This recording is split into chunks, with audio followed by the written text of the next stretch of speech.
Which are really great in the next 6 months. Is already experienced. What's happening in? Retired or something? A little more than. Oh, you I was are? gonna say, you're rounding down. I thought it was next year. Next summer.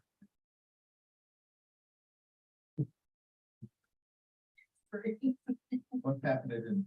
Oh, I love it when we get to play. Retired? Yeah, it's on that you have to. Stream on YouTube, it thinks that you want to watch it on YouTube 3 seconds later. Yeah.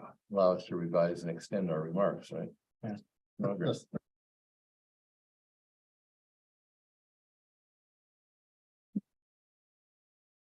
I haven't heard one way or another, but there's nobody on this. No. Not for me. All right, I'll hit this. City of Plymouth Planning Commission. May we please have a roll call? John Barlow, Here. Van Hunsicker, Here. Timothy Malott. Here. Darlene Rose. Here. Gary Connor. Here. And council liaison Ruth Causey is walking in the door and having a seat. Great, thank you. So our first order of business is the approval of minutes from August 21st.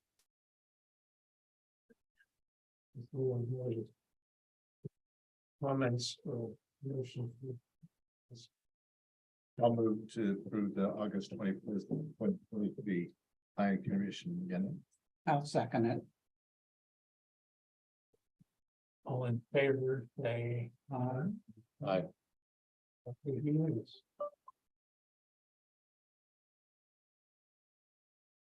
So our unfinished business is the comprehensive plan and zoning amendments, and I will still report right now that I did not go through this the way I intended. Today did not go as I intended. Mr. Workman or anyone else have a clear idea of how we should proceed this evening, since we've been through this kind of twice now, and this is the latest version that I haven't looked at. Well, it's the same version we had last one. Yeah. It's identical. Yeah. It is.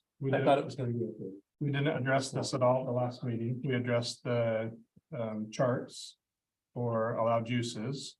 And so that all got updated. Okay, and we did update the zoning map, but I didn't think that we need to re-put that off again. But the other standards section is identical to the other. We didn't touch on that. So I thought we could spend the bulk of tonight just going through these other standards sections of this chapter, and I can take notes and make any needed changes. And then I think we're at a point where we can talk about having a public hearing pretty soon, and see how close we are after tonight's discussion on that. But just to be clear, all these pages of the charts have all been updated. Yeah.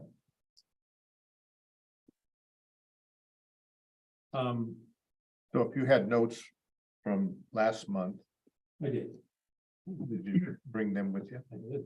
Oh, well then. But I guess I would like to start with anyone who was comprehensive in doing the homework.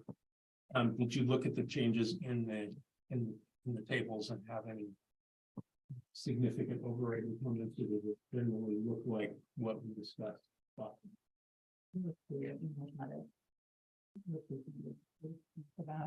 No, I'm not asking if you agree with all of it. I'm just saying, is it just generally going the direction?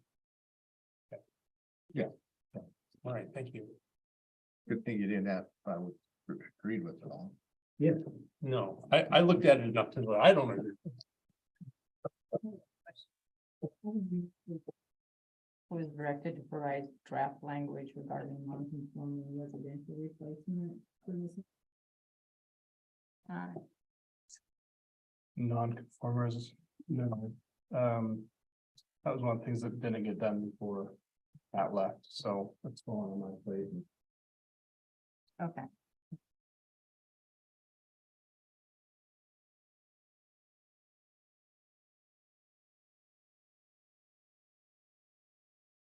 Okay. Well, then, I guess we just start on page one, unless anybody has a speech they need to make before we begin. Well, there's 2 or 3 places and on page 1 happens to be one. On this schedule. Of additional requirements. And I made mention of this a couple months ago. And Pat said. They wouldn't necessarily be there, but we didn't really get into it. But like B, single family detached dwelling, which is, these are additional standards. It's not listed in here as, section 18.90 B, there's 01B. And there's 3 or 4 of them throughout. That I guess in my mind, it would make sense that, well, if we put additional stipulations about specific items, then on the schedule, it should be listed over here on the right. I can point it out later or as we go or as we go, but it just seems like kind of in a general sense, if it's additional information, we ought to put it here on this schedule. Agreed, That's all. agreed. And I saw some of that previously and, so to summarize what you're saying is there's work needed in the table to make it rigorously refer to the text that has Right. additional requirements. And that's I can take that on once we've gone through all this. Yeah. No changes, then that's a good time to reference. I didn't spend time checking references at this point. Well, that's what I mean. I just was saying something about it in an overview. Yeah. Okay. So any comments on home occupations? I have one regarding no commercial vehicles weighing over 4,500 pounds. We decided to pick up with the company sticker on it would exceed that, so that seems to be the wrong limit. Okay. We'll find it more appropriate there. Might be 10,000 pounds or something, be bigger than anything but a monster pickup with. Really? But you said a sticker on it. Well, I this didn't this think is they'd got residential weigh that uses and, commercial vehicles weighing over 4,500 pounds. Oh. It becomes a commercial vehicle if the home business is Oh. listed on the side of the truck, so somebody could say, my next door neighbor has a. Oh, I see. Yeah. Gotcha. I'll refrain from, I'm thinking of a couple specific examples, decided not to go there. But there's some pickups around town that have stickers on them in people's driveways that are their business. Yeah. I So- can think of a few. I see what. They've been well over that point. Okay, I'll find a better Whether it's number. 10 or 15,000 pounds, whatever is appropriate. Okay. Question, is the term principal building, is that defined somewhere? Maybe. Probably isn't. And there's a principal building and that accessory building, but I'd have to look at the definitions. Where is that one? Number 2? Well, why couldn't it be in an accessory building? Somebody can have a potter's shed. Exactly. I don't see that should be, it should be conducted inside an enclosed building. I agree with that in general, but not the Agreed. principal building. Yeah, let's strike the word principal, because if you have an ADU, you gotta be able to do your office. Or you had detached garage. Yeah. Right. Yeah. I would assume that the principal building is the residence itself. Yeah. Is what I would assume to be the principal building. If you had a detached garage that had pottery studio in it. Apple. You wouldn't have, it wouldn't make it a. Okay, if you had a home occupation, you still have to live there, right? So. Yeah. I mean, somebody couldn't take and use the garage and the house and put a business in there. totally. Right, and it says the members of the immediate family residing on the premises shall be employed in the home occupation. Only members. Well, I guess people in a residential area, I can imagine living on a residential street and having 3 cars pull up every morning and having those employees walking to work in somebody's house. It changes the character of, What is, I mean, I question whether we should limit that or not, but I Yeah, understand why someone did. yeah, and this is where, you know, my question to Pat has always been, where did this guy come from? Because of the model standard, because I don't believe our current one says anything about it. And that's been one of the challenges of going through this process is we've taken our current one and just said, we're not even going to do this. And I haven't taken the time to go through the current one and find out what the differences are in this one. And looking at this just as a standalone. And we have a lot of history, I think, in our current standards that was put in there, I would guess, over the years. Yeah. Based on the uniqueness of Paloma. And we have not taken any effort to go back in and to find out where those things are. I mean, there's a lot of good language here. But that one, that we've been just talking about, these first couple in this first home occupancy occupations, I can't talk this evening. I mean, I have a problem with that on another level as well. I mean, if somebody had a house cleaning business and they were the sole proprietor and they cleaned houses and they had their little office there, this would say they couldn't get an employee that helped them, that would show up at their house from time to time, something. You know, but it seems like you're concerned about ours working should be addressed specifically rather than limiting. Yeah.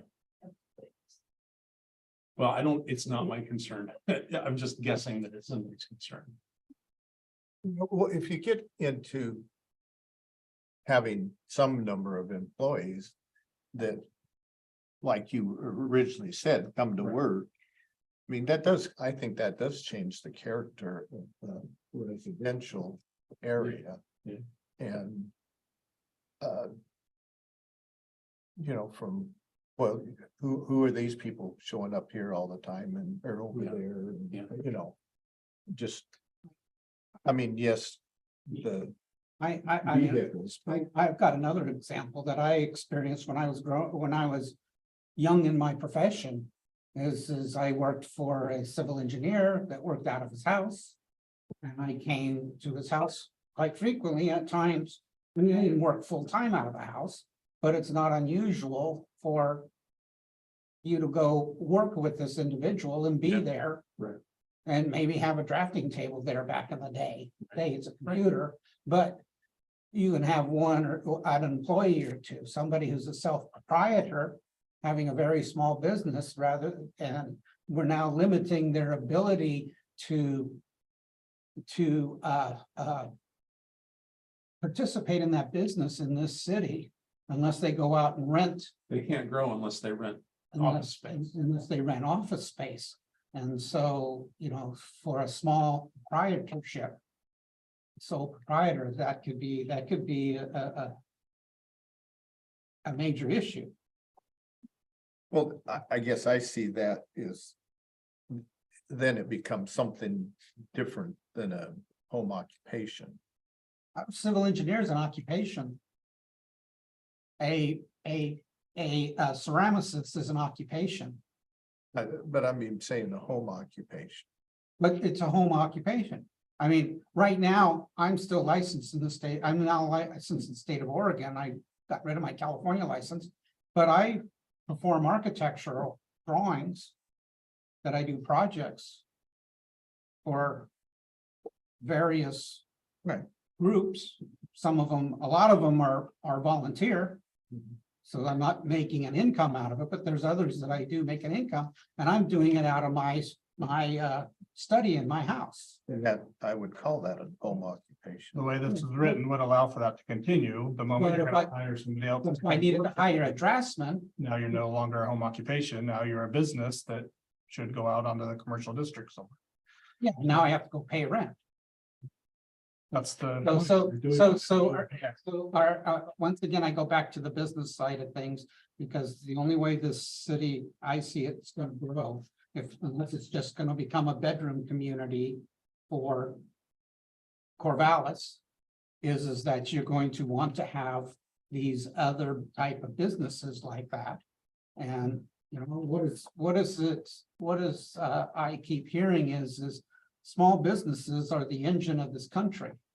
And a small business can be 1 or 2 employees. So that's why I'm cautious. I'm cautious over doing this. I mean, the reality is somebody has a small business and he's a sole proprietor and he hires a draftsman, he's gonna have the draftsman come into the house until somebody says something. But we are going through and we're precluding a class of individuals. And I would argue that every one of us sitting around this table is a professional. And that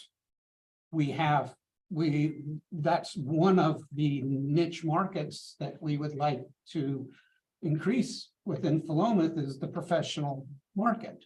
We have a lot of tradesmen and a lot of others, but here we're dealing with what would be more of a professional. So the current code, I understand you guys are a little disadvantaged. You don't have the current code. The current code reads that you can have no more than 1 full-time equivalent employee at the home occupation site at any given time. It's a little bit friendlier language than the current, which is more restrictive. So we want to go back to that language. I would move to go back to that language. Yeah, I would too. I would be okay. It's with less that. restrictive, I agree. Yeah, The example I can think of is, I think a lot of people have daycare. When they get more than 5 kids. Yeah. They have to be licensed, they gotta have another adult. And I think that's one of the more likely. And I think Ruth makes a good point, if the concern is cars coming and going or parking, we ought to address that. And a really small business ought to be able to hire somebody to come in for 2 days to help them with a big job without breaking the law, right? Just one editorial comment, the 3rd line of item B1, I believe it should read in which the dwelling is located. So insert in which. yeah, I have a whole question about that whole paragraph. First of all, why is the paragraph there? If this is additional requirements, is not our section on residential covers almost all of this?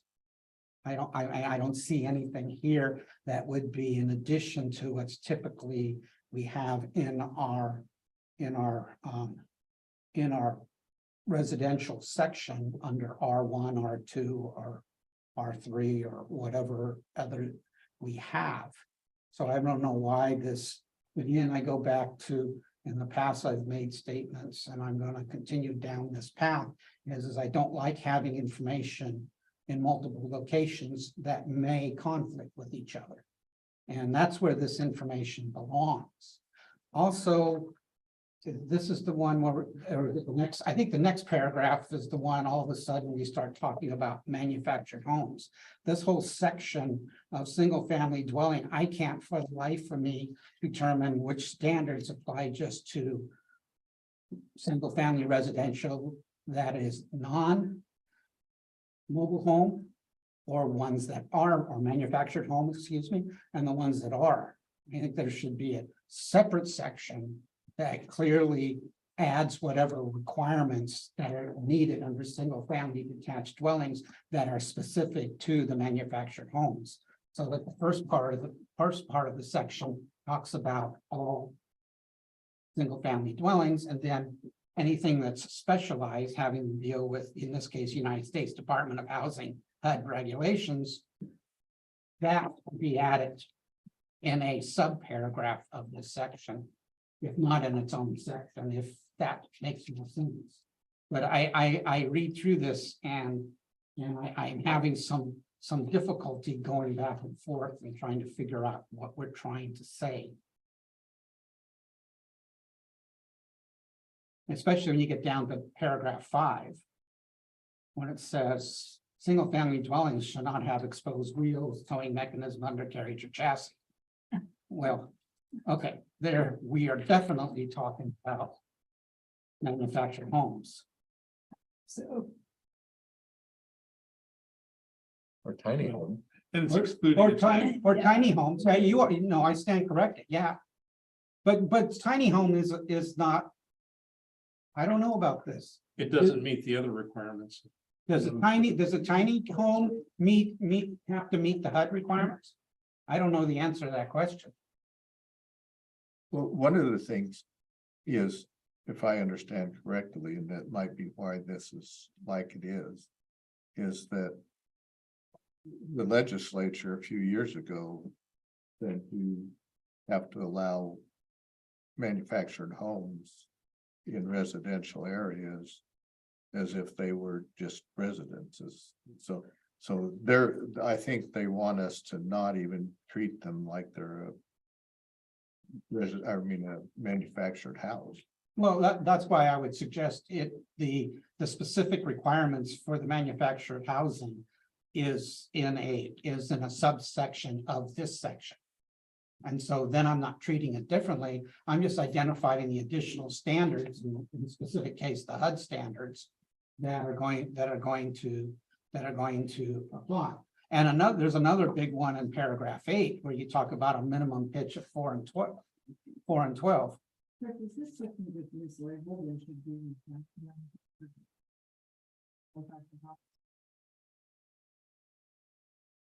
No, because there's a bunch in here about size of garages and roof pitch and exterior doors. 3 paragraphs, do we accept out something for manufactured Yeah, home? I do see what Tim's talking about. But is there a separate section on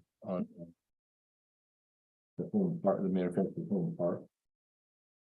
Well, not in here, because the manufactured home park is not allowed in a commercial zone. Okay. So to me. Overall statement, I'm gonna look at this section a little closer. I think the focus of this section needs to be on. Single family detached dwellings within a commercial zone, and there's a lot of information here that's just kind of general. Single family detached home standards. And I think we really need to focus on when you're building, say, a replacement. Single family detached dwelling. Because our code doesn't allow you to build a single family detached dwelling home in the commercial unless it's a replacement dwelling, right? So if that's the case, let's put specific language in that talks about what that replacement structure is going to look like. And what those conditions are, and I think there's a lot in here that we can figure out, right? And whether it's a stick built or a manufactured home isn't gonna make a lick of difference. Because we're really talking about a replacement dwelling in this situation, when we're talking a commercial district. So I think we can simplify this section dramatically. With that thought in mind, so I can take a stab at that and really simplify this up. I think we'll clarify a lot of it. Thank you. Thanks.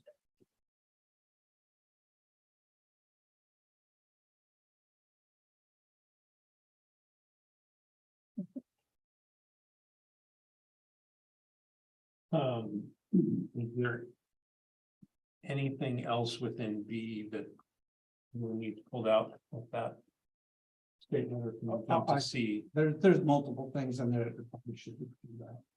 I'd go ahead and let Chris make a first start at it. Yeah, bring it back. So then C, live work dwelling units, walk apartment. Okay. B1. Okay, now we got the definition of a boulevard in the second sentence. And when we say 2 points of access, Are we talking 2 points of vehicle access or 2 points of pedestrian access? Are we talking about two doors into the facility? Into, excuse me, the structure? So.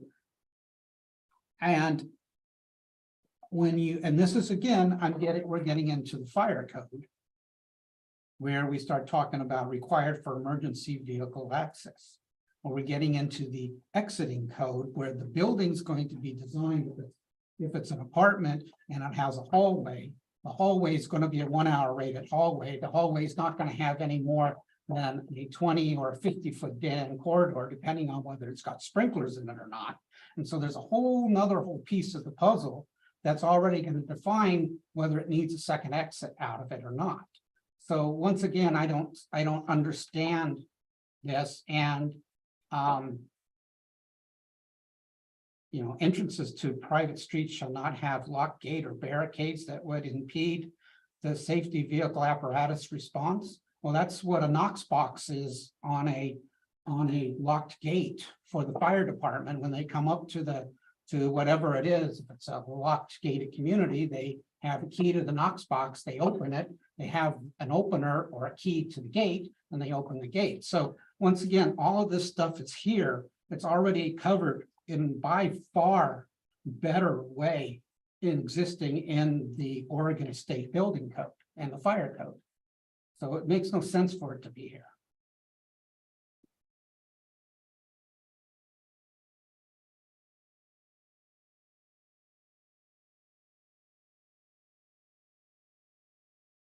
Is what you just described about the Knox box. I mean, this is saying you can't even do that. That's right. So, I mean, do we want to allow that? Or, Several in town already. Knox boxes, right? Oh, yeah. I mean, yes, it's entered into a building, Well, they but don't, not to use. they don't really impede access if they have a key or some override device. Yeah, to me, this is all about vehicle access. Number one is definitely vehicle access to the site, not necessarily a pedestrian access into the building. And we do currently require, the fire code is going to require 2 accesses, and one of those can be a fire emergency access only that the fire department has access to, please. So this is, again, common language that we already have that, again, let me look at this section, let me simplify it, let me pull out the stuff that's pertinent to the work dwelling units, loft apartments, resident apartments within a commercial district in Philomath, and keep it to language that's specific to what those specific characteristics are going to be for that type of development. I think this could be simple. Well, and again, and it's only related to The commercial. being allowed in the commercial zone. And I mean, any of to be extra. Well, can I clarify something? Can I ask for some clarification?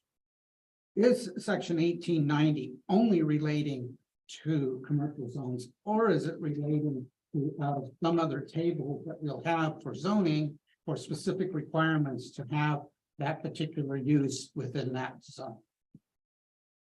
Because I see this section as a catch-all for those things, that it may not be directly or not be 100% relating to commercial zone. It may be another type of zone that then you use this as additional requirements.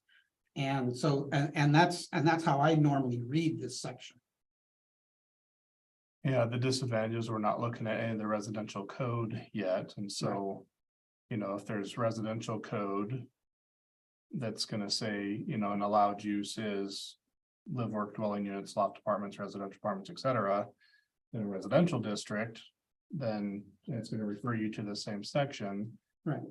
Um, Which the requirements probably should be the same.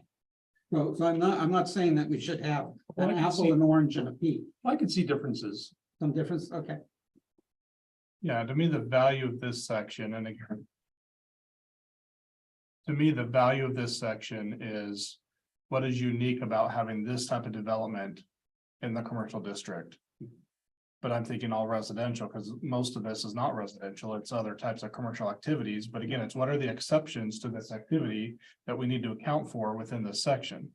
We did the So- most difficult part first. Right, yeah, the residential, which is the one that splits, so again, in my mind. We're gonna have.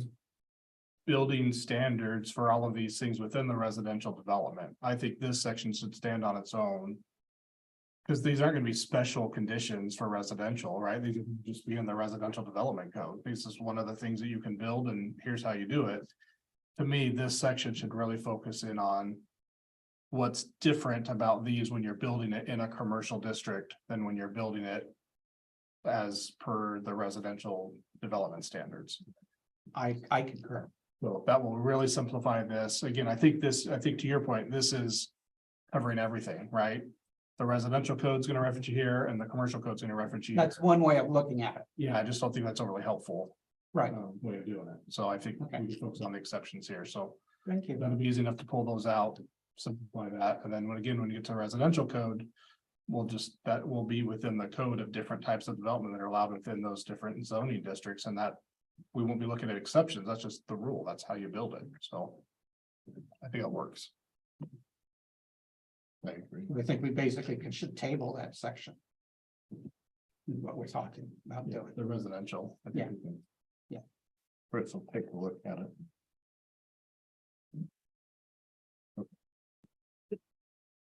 And I guess just for clarification, this.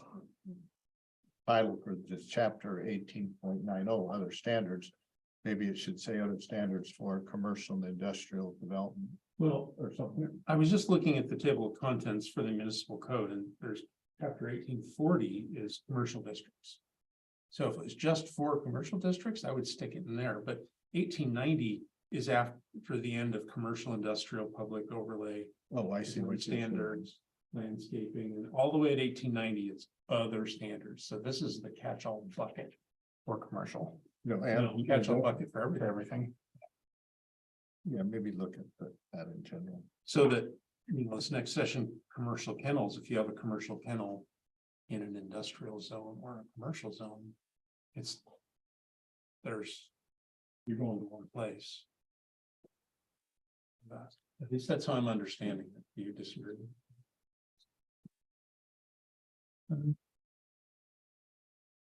Yeah, the schedule talks about 18.40. No, you're right. Yeah. Division 3 is just straightforward, Division 3 is gonna be landscaping, fencing, vehicle. And it's gonna be commercial and residential. Okay, let me look at that a little bit more.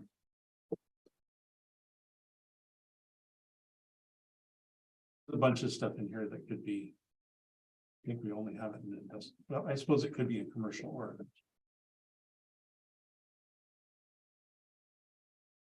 Okay. Well, we'll keep moving. Kennels.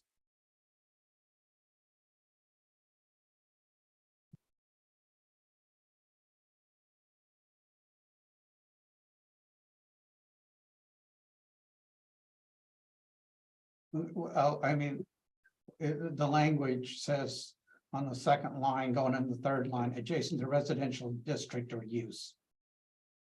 I mean, we're using the term residential district. Shouldn't we not? Well, I'm sorry, I got, it can't be residential zone because in a commercial zone, we can put residential. So should it be just adjacent to a residential use? Well, but what if you're adjacent to a residential empty lot?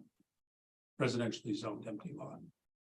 Then it's not a residential district, then it's residential zoned lot. Like, or what's the use. definition of the word district? Yeah, why are we adding another, The district or the zone are synonymous in that case. but we ought to use one or the other in all, and throughout the entire document. We should be consistent, because we may understand that, but I'm questioning it, and I think when you sit and you read a document, you need to have, you need to define specific elements and something as important as the zone of a zone, We call them zone. we use that word. Or zoned district. But I would just leave it the zone. residential zone or use. So to be consistent with the rest of the code for allowed uses, we typically don't look at what the use is. We typically look at what the zone is for those adjacent properties. Right. Because you're gonna have non-conforming uses. You want a otherwise legally allowed, properly zoned business to not be able to go into lot because you've got a non-conforming residential use next door to it. I would say yes. That might be gone next year. Well, I think, Well- I think the new commercial definitions where we're requiring. In some instances, residential use. You could end up with. Right. With residential Mixed use use. immediately adjacent to, if the kennel's in an industrial district.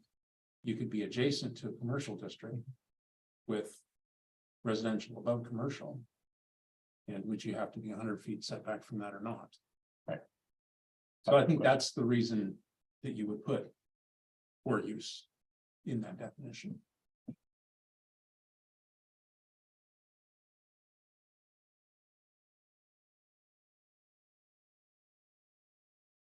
I'm just talking logic, I don't. The logic is very helpful.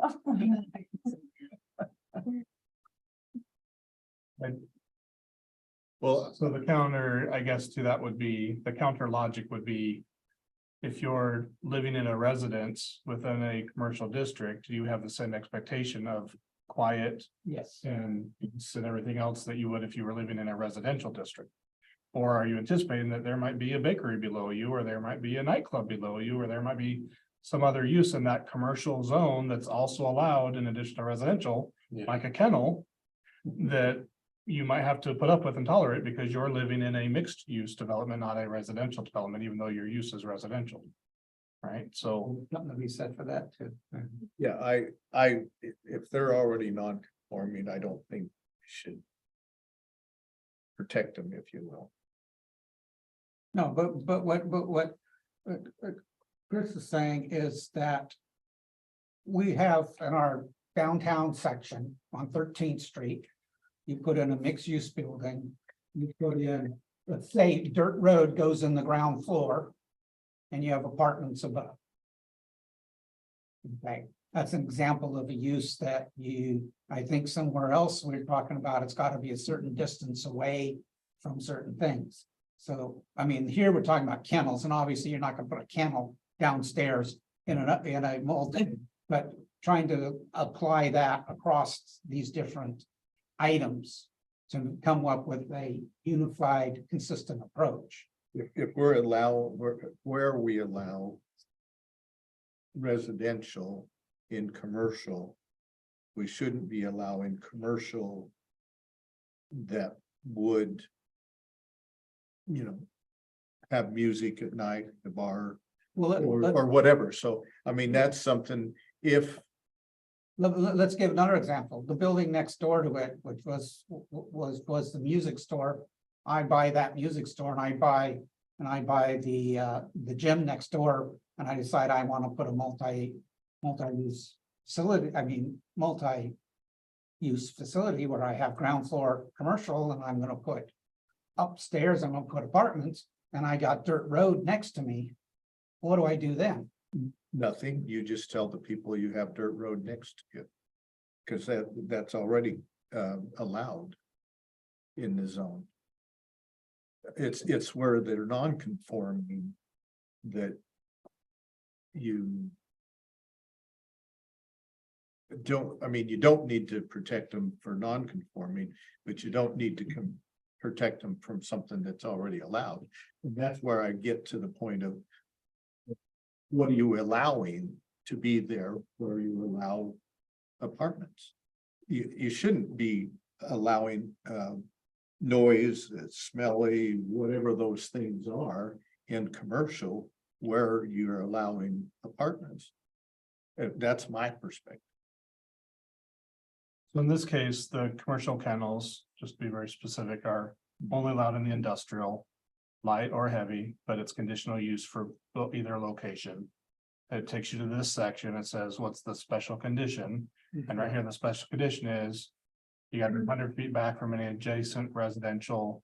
I would actually, if the concern is we don't want barking dogs and kennels next to residential uses, then I think we strike. The zone or district out and just put residential uses.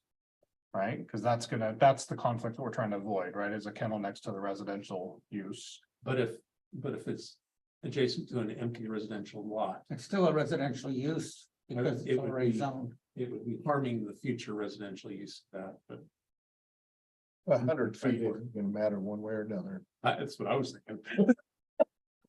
We read these things, we assume that the words, because they have the same meaning. The example Gary gave is the right one, it's looking towards, something that's within. An adjacent residential zone. But might not be in use, and that's why or use is the disjunctive. Every time you people write these codes, I mean, they're trying to make sure that those words have meaning. I don't think either of those words are superfluous. And if I was gonna strike one word, I would strike use. With it being heavy industrial, I mean, it's close to a residential zone, but Light industrial can be adjacent to a commercial. I mean, in the line somewhere where light industrial is next to commercial. Or next to residential. Even. So I'm fine leaving it just the way it is. we'll just substitute zone for district. That close it out. Now. Who issues a kennel permit? Is that a city function? City does not, I think the county has to. So I question why we have number 2 here at all. Because if we're gonna say things like this about kennels. We have to say so many things about everything we ever mention. And so I don't think it belongs here.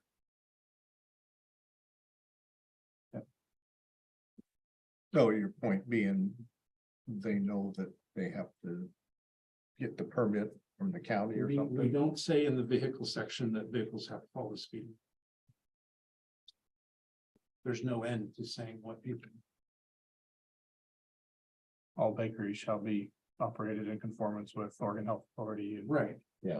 Right, and permitted commercial kitchens, right? No, it just never ends, right?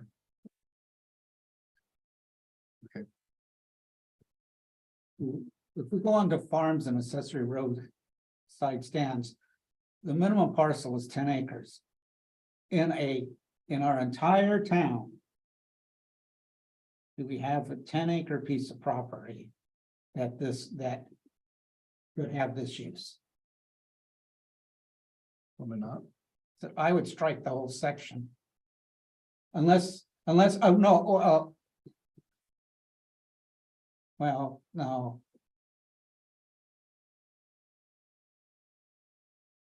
I mean, you've got a few, Chapel Drive, okay, 9th Street, West Hills Road, there's a few, 9th Street. It might be there. that's in the urban growth zone, right? Yeah. Okay.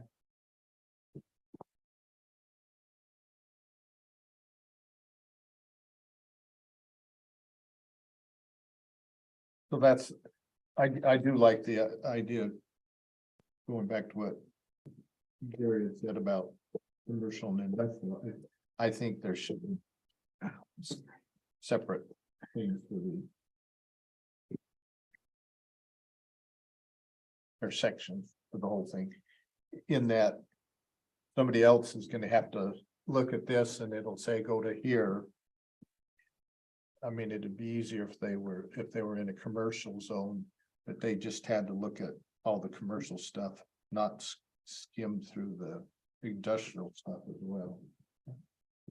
To find it, but anyway, neither here nor there as far as.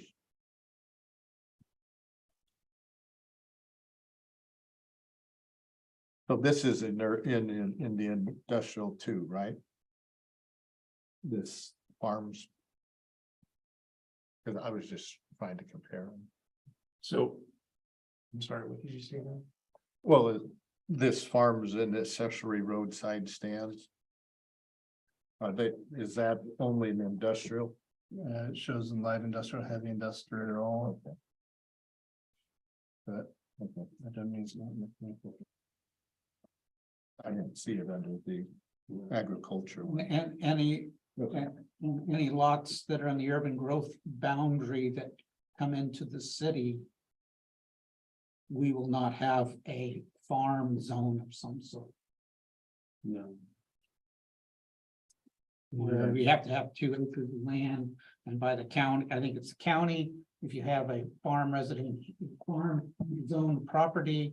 You have to be, and that residence on it, it's got a minimum of, I think, 5 acres, and it's got, and to be able to put a residence on it. And now we're gonna take that, and it has to be farmed legally, otherwise you can't have it in the county. Because I looked into this when I was looking at buying property. So now through the urban growth boundary, we incorporated into the city.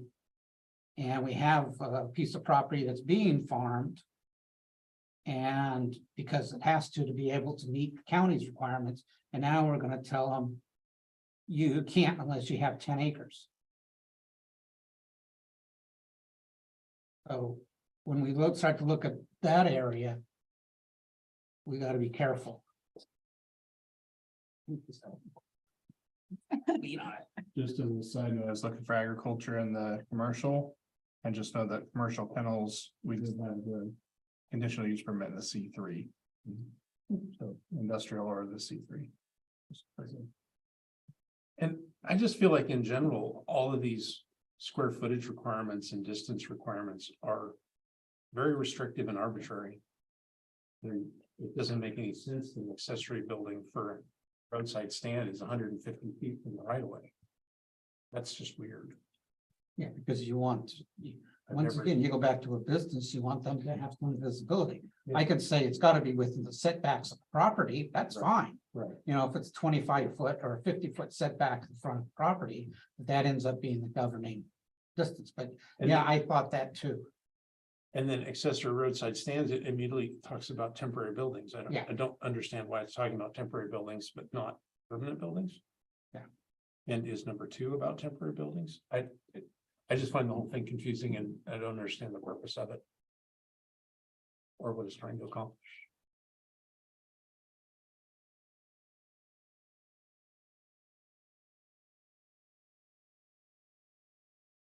Well, I guess some roadside stands sit there year round. Yeah, and some of them are the size of this table with daffodils. I mean, Peoria Road Farms, that's a permanent building. Yeah, and farmer's daughter started as a Yeah. little tiny hut with flowers and now it's grown and grown and grown. Right. So Both of which are in the county. both are in the county, but I The think county, but Applicable. but if farmer's daughter was out on industrial property on 19th Street out of town, would we want to impose these requirements on that business? I wouldn't. I don't see the benefit, I don't see the public benefit of these, this whole section. of the whole section. Agreed. Why can't somebody have an acre and do a market garden? And then put a stand out and sell their vegetables within the city limits? How is that hurting? If we were in a Yeah. fully urban environment, even then I question it. Even then, you can have a little plot and sell your lavender and. Yeah. So, I mean, I get not having the livestock. I mean, that one I totally get, but beyond that, beyond 4, I don't get the rest of it. there's already livestock regulations in other places in the code. I mean, I can't keep a cow. Uh, Thought I could. Only 3/4 of your neighbors approve them. Well, I don't think my neighbor up the hill's gonna. I don't actually see this farm at a accessory roadside in these standards. I think we ought to scratch the whole section. At least it's not under animal and agriculture. Well, but remember, this section applies to everything, so it could be in the industrial, because this is just. Well, and that's, Oh, did you look in the industrial too? Sorry, yeah. Yeah, I think we strike it because roadside stands are not gonna ruin this town. Timber town theme, roadside stands. Yes, that's it. We have to require it. Well, why don't we just look at roadside stands That makes sense to me. and talk about how far off the road they can and can't be. Access, basic parking standard, that sort of thing that we can take a look at. I'm gonna be a pain in the butt again. Excuse me. Okay, I got a fireworks stand. We're gonna apply that to a fireworks stand. A Christmas tree stand, and both of those end up in True Values parking lot. So we do a temporary use permit for those types of uses. Okay, But it's limited to 30 days. Can be extended, but this seems like more of a long-term okay. seasonal roadside stand. That is covered someplace else in the city standard. It is. We can't ban fireworks stands altogether. The city council could. I think the single most detrimental thing to quality of life in our neighborhood is the 4th of July. New Year's Eve. Yeah, our Canadian neighbors think New Year's Eve is a time to set off the howitzer.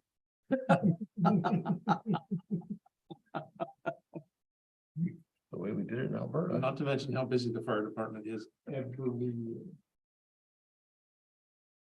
okay, so we're starting with 4. Refer that to you. Why do we call it an accessory roadside stand while we're at it? I guess it's. I crossed out accessory as well. Yeah. Okay. It's because the roadside stand is an accessory to the farm, right? You have a farm and then you've got an accessory that's tied together. Okay. But if we're not done with farms, then it's not accessory. We're just talking roadside stands. Yeah. And is it not temporary? Then section 4 kind of works. That. Part 4 there, the 4th paragraph. All of that works based on that description. Right. Well, but then it's all temporary, so what if somebody puts up a little 2x4 and plywood stand and it's there for. Then it's becoming 6 years. the actual building. Yeah, and I don't think, It has to meet all the other I requirements. have to meet all the other requirements. they meant temporary and accessory to be interchangeable words either. I'm not quite sure what they mean, but they don't mean that. Yeah. So we want to leave that as temporary building? Unless we want to make an allowance for a roadside stand that's different than any other accessory building on a piece of property. Well, a little bit ago, you said most of them do stay there all year round, even though they may not get But Tim used. said it would, if it's there year round, then it should be built to the permanent structure standards, but I'm questioning that. It's less than 200 square feet, or it's not fully enclosed. There's a lot of ways to get around having to pull on a building permit. We should still have them go through some type of a standardization for what that's gonna look like. It's gonna have an impact on traffic and everything else, right? So I think there's some considerations to put in there, so.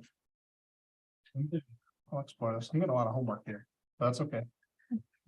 We have. Been planning interviews on Wednesday, so. Interviews Wednesday, hire him on Friday. On Monday morning, I'm gonna hand this to him. Start interviews. We need to write a section on roadside stands. What would you put it in? Sample writing. And the next person gets a different. Yeah, then. Let's make them disclose their source material. All right, should we move on to pet daycare?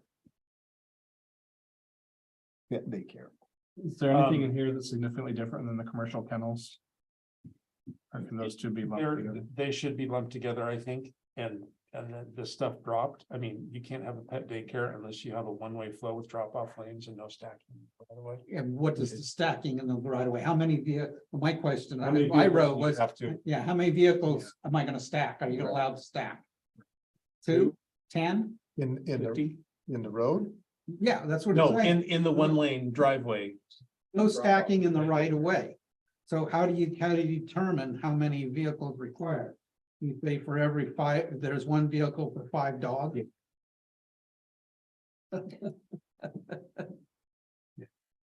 It just doesn't make any sense.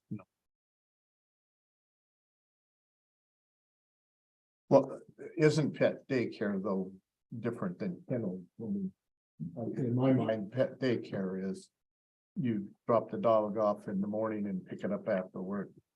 Yeah, but So. I don't know, to me, it seems different than a kennel, but because the kennel, you'll have them outdoors and all that sort of but as stuff. far as writing the section, I think you could say kennels.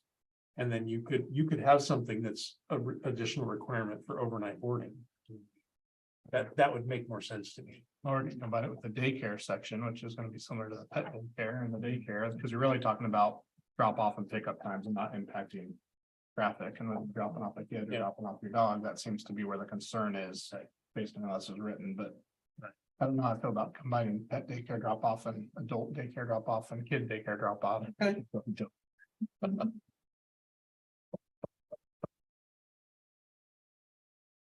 My dry sense of humor can get me in trouble. You can't tell when you're being joking. Does anybody have any comments about veterinary clinic? Okay.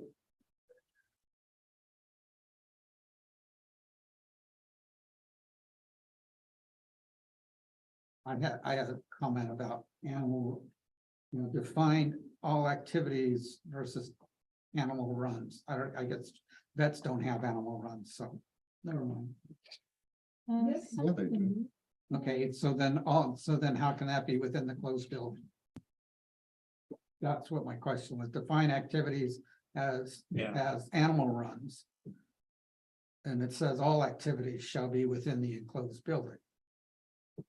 So it's. They're mutual, Well, no, you could have it in an enclosed building, just it's not just a cage. but we're required, But you could have a fenced yard where an animal can run around True. waiting for something. Well, I don't know. If we allow it. I don't have animals. if we allow it, Vets yeah. very often. Never dealt with vets very often, so I'm just, It should probably specify, all veterinary care or all Medical clinic, yes. veterinary procedures. Vets actually can do overnight. Do, Yeah, board, extended.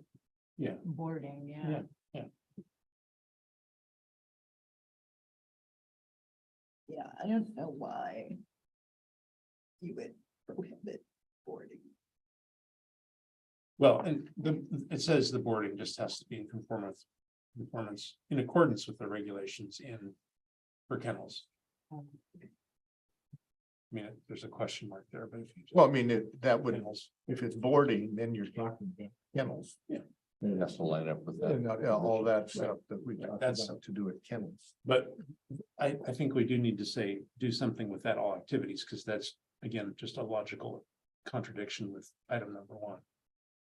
And I think what it's really referring to is veterinary procedures we're shall not, be within an enclosed building, so you're not doing surgery on the cow out back. you're not dealing with a farm animal outside your building.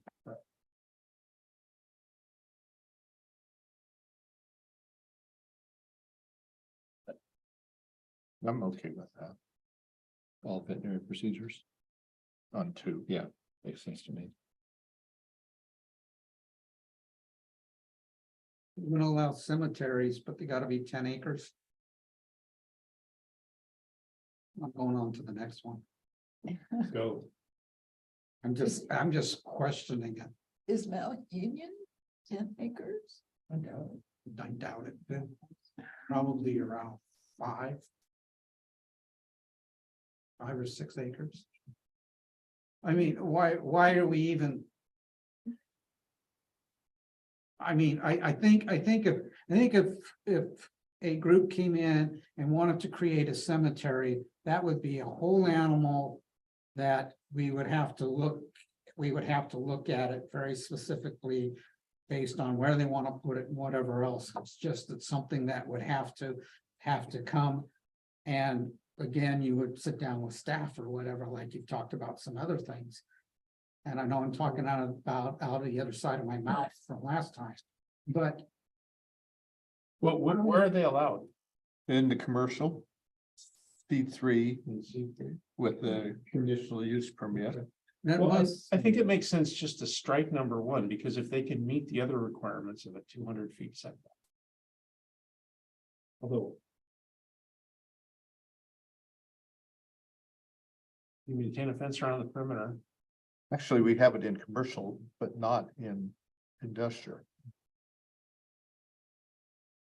I think you do want a minimum so that somebody won't say, oh, I want to bury my family in my backyard.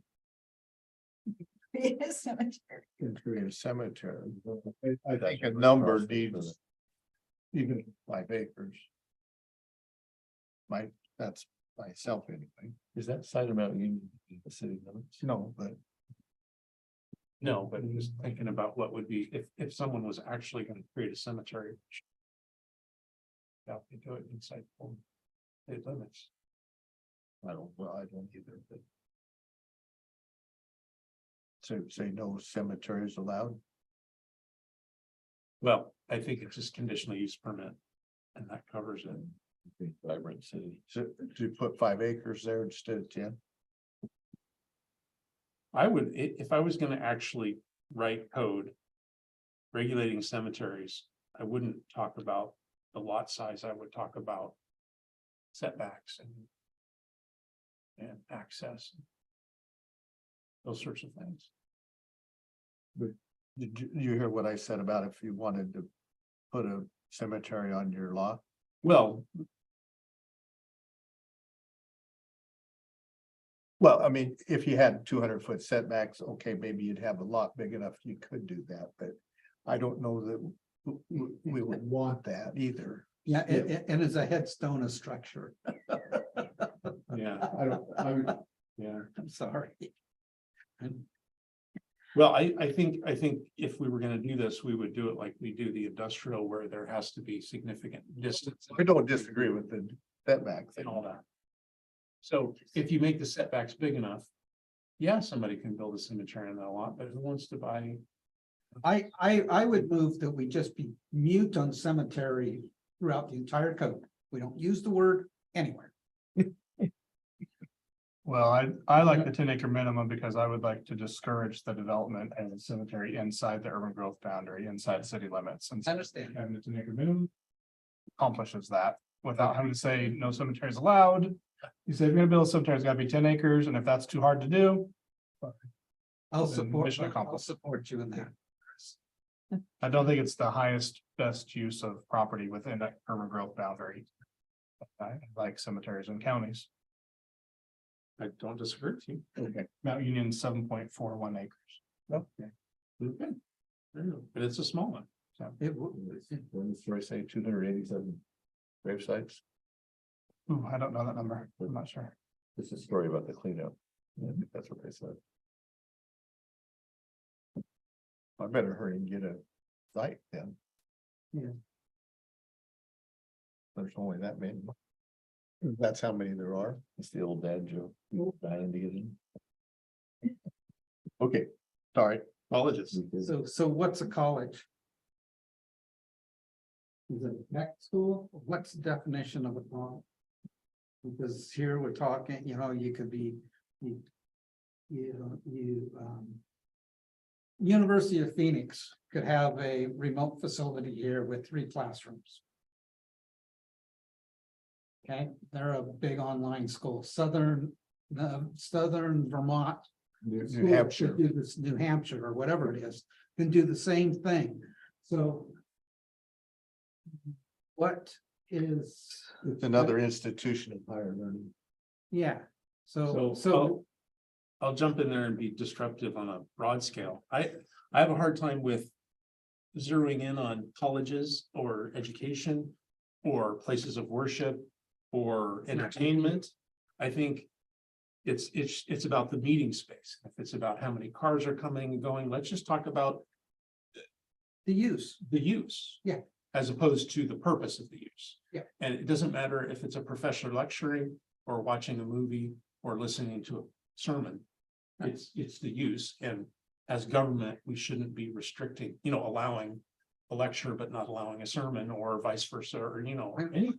I'm with you on that. And the real governing thing is going to be the parking. Right. So if you're saying that I have a theater that has fixed seating, that's got Right. 500 people in it. Okay, I'm gonna go back to the parking saying, and say, I don't know, 1 per 4, I gotta need 125 parking spaces. So, and whether that theater is used for A, B, or C really doesn't make any difference. And if I have a room if I have a large classroom that has non-fixed seating in it, it's 7.5 square foot per.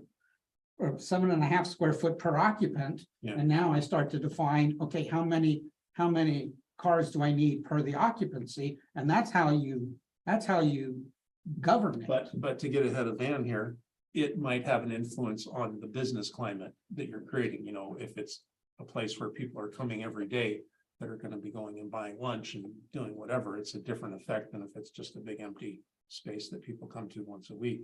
Right. But, or if it's a theater selling tickets, on a daily Well, basis. a But lot of times you look at, when I've been involved in conditional use permits for several similar type facilities, you look at the hours the facility is used, and you look at the demand for parking in that area during those hours. And that goes to start to help define what type of requirements and the like that you're going to impose upon it.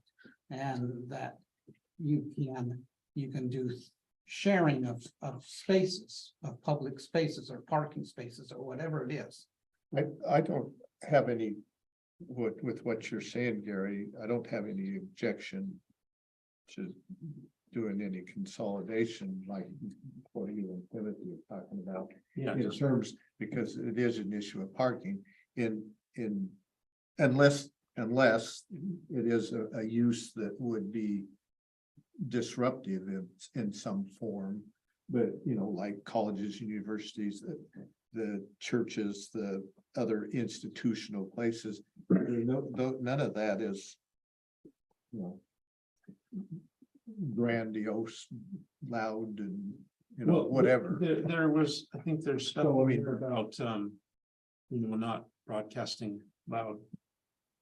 Oh, well, I mean, but yeah, I mean, that would be a separate thing in my mind. Well, but it's there. Oh, even, I think we should get rid of B, which is colleges and universities. And just make it C and D, which is small, under 1,500 and over 1. yeah, that's that.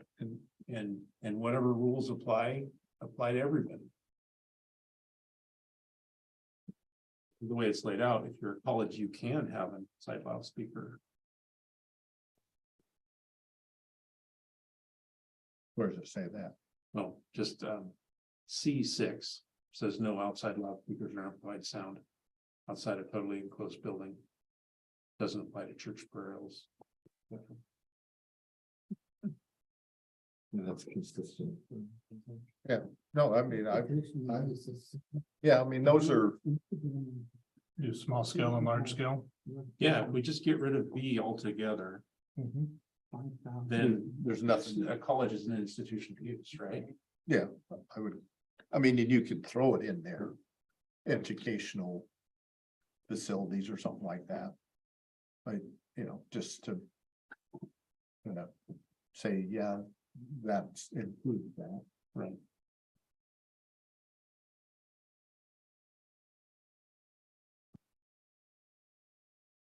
If we go on to paragraph C.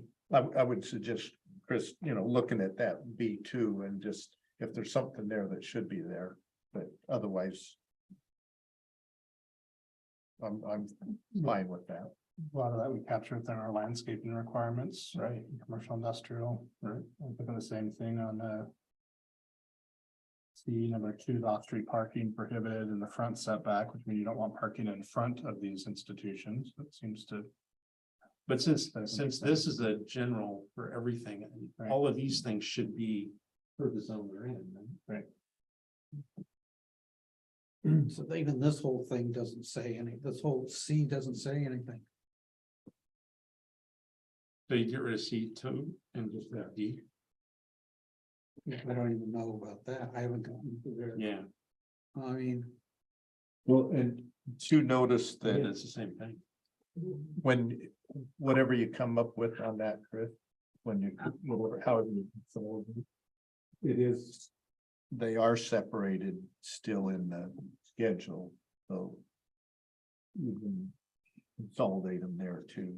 Well, but you could have one section and then the schedule could just be above and below. Well, that's what I mean. Right. Yeah, and well, in fact, it's in industrial as well, commercial and industrial, so. and the whole thing about the number of people and vehicles. Are sections of the building code. Is going to define the occupancy of a building, the number of people, based on the square footage or based on fixed seating. Okay, and based on that, our code's gonna define the number of vehicles required. Right. So this whole, that whole paragraph, even though we're striking it, still, I mean, made no sense to me. Because you don't have to do it. If you have to have 500, if you have a room that you have a vehicle for every 3 people, which I think our code is 4. Let's say it's 2,000 seats. You're gonna need a vehicle for every 4, you're gonna have 500. And that's just, those other parts of the code are gonna tell you, you need 500 parking places. So So I'm not, this whole thing doesn't make any sense. yeah, I'm not seeing anything in C or D that isn't covered by something else. Already. Number 4 and C that have to be coming off arterial or collector. Essentially, it can't come off of a local road. That's to not have a negative impact on a local or a neighborhood road. That's unique. The only other place we really have that provision is. If you're wanting a higher density apartment complex. That's one of the conditions that the apartment complex has to be on an arterial or collector. So we do have that in other places in the code where, Yeah. if you're gonna have a somewhat of a major impact, even if it's once a week or whatever, we don't want you flooding the neighborhood street with that traffic, so the requirement for having it on a collector arterial seems to make sense there. Well, I would suggest, Chris, we trust that you could look at it, that and, you know, make adjustments, whatever would be necessary to accomplish what we But- talked about. But I mean, so what we're saying is based on that section C, that's 4 in section C. That if we have a building that's got 100 people, Well, I'll go And slower that's- than that. What if it's got 20 people? yeah, it's got Capacity's 20 people. And it's, It's as a public assembly or a place of worship with 20 people, it's gotta be on a main, it can't be on a. It has to be on Yeah. a paved arterial or collector street. So I would bump that to the large scale, Right. small scale. and whether 1,500 is the right number or not. I don't think that number, I think that number, it might be. I think that number. I think that where the categories change should be down around 300 to 400 people. Our code is 200 or more, you're required to do a traffic impact analysis at under 200 trips per day. Traffic Trips per day or occupancy. trips per day. So I think the 200 would be a good trigger, more than 200 Right. trips. So then if you're looking That's a for, trigger. if you're looking at an assembly, which I go back, what I think the city says is 4 or 5 people per vehicle. You're looking at 800 to 1,000 people. Being the trigger, Well, but okay, the reality is it's probably not that. It's probably 2 people per vehicle, right? right, but you got, but if I was doing something, and I have to say how many trips I've got. The trips is based on the occupancy of the building, based on the code as it requires to the vehicles. And that's gonna define the number of trips. That's why I'm going down this progressive process to get to how many people it would be.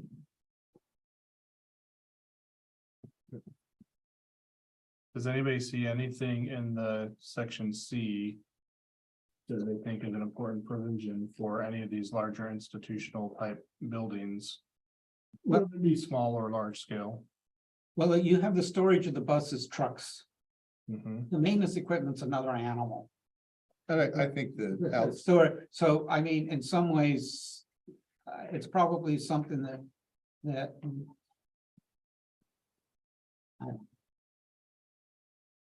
That's the only thing that jumps out at me. Do we require them, if they have a van that's used as a bus, to put it inside a garage? Whether we allow them to park a 60-passenger school bus In a parking lot? in a parking lot? That's really, I mean. And what is the advantages and drawbacks of each one? A pretty large cost to put in a 60-passenger bus into a garage building. Yeah, and so I would just. I don't think it's something we should address. I agree. Lot width, we're not concerned about. No. Off-street parking is taken care of already, landscaping is already taken care of. And And is the noise taken care of? By what we, It is, it's within our development. I mean, it's not a bad place to put it because that is somewhat typical for these larger. Gathering buildings and things, so it wouldn't hurt to leave that one in there. Yeah, But that's good. at this point, I'm not really seeing a differential between smaller and larger. I think we're just gonna have a institutional building, however we're gonna call it. And I see leaving 4 in there, having something to 6 on there. Parking in the back makes a lot of sense to me. Well, but there, we already have all of the parking restrictions by zone, Right, so I would think I would leave it that way. setbacks. yeah, again, these are additional. Put site space to allow for expansion. I think that's horrible and would fail legal challenge. Storage of buses, we already talked about. What are you referring to, Garrett? The requirement that a large scale facility must have adequate site space to allow for expansion. Without causing an impact on the residential neighborhood. So you're not, you're prohibiting full build out. So I'm only You seeing, can build to the biggest setbacks and your, They're done. and your lot coverage and all of that, that all governs how big you can go. so I'm seeing 2 provisions, is all that we're down to essentially.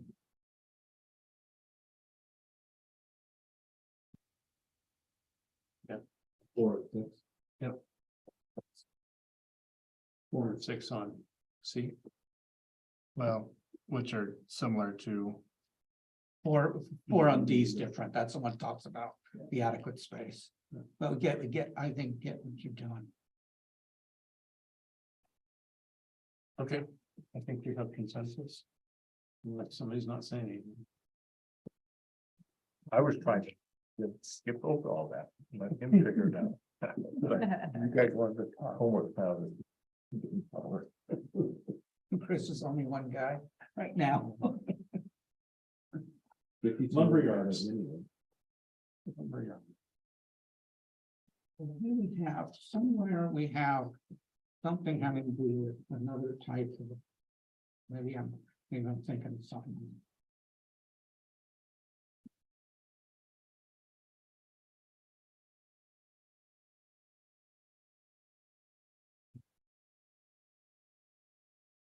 Any comments on lumberyards?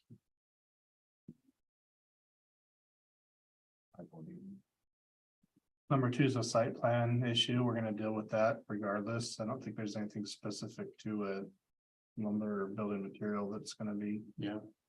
need to be addressed. But I do like the outdoor storage being screened. Section, but I do think that's probably more specific to this type of use. Yes.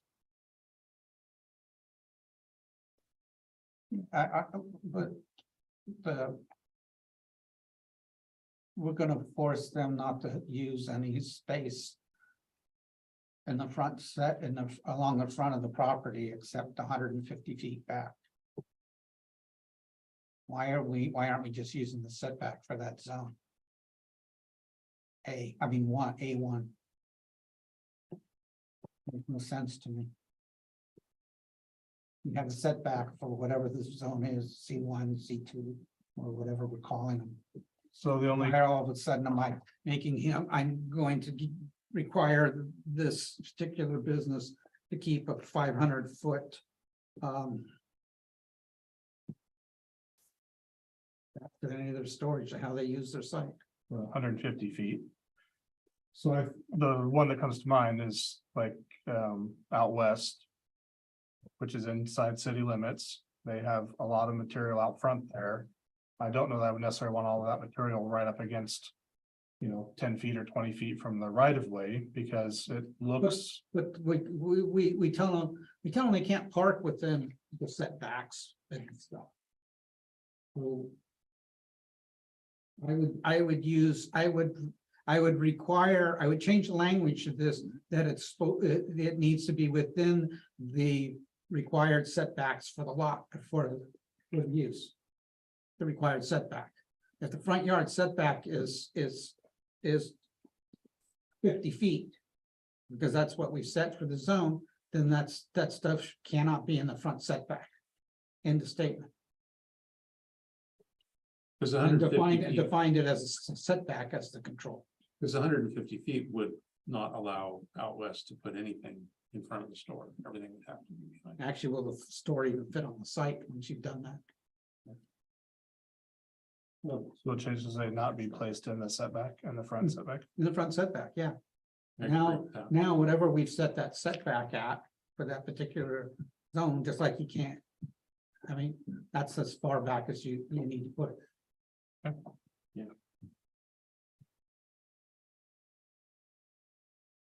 We have that in the commercial district.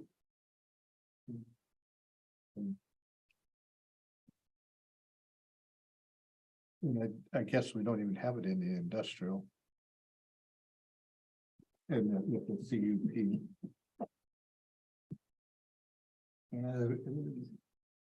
Would that be better in the industrial?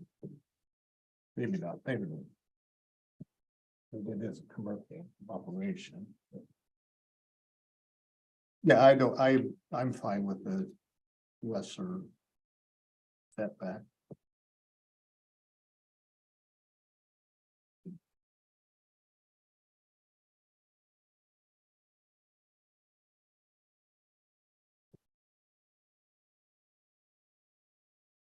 Front yard setback is 20 feet. Rear yard setback is 40 feet if it's up against non-industrial districts, 20 feet if it's next to industrial. There are no side yard setbacks in the industrial. So you're just talking minimum 20 feet back if it's industrial. But And actually, the lumber isn't in industrial, it's only in commercial. Industrial cells, No. Lumber, lumber cells, yeah. is only, yeah. Talk about it.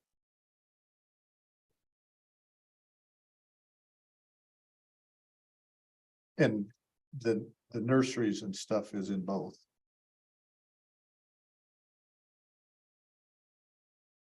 and then we get into nursery, into D2, and say storage of materials display areas shall meet all the yard setback requirements applicable to the buildings in the district.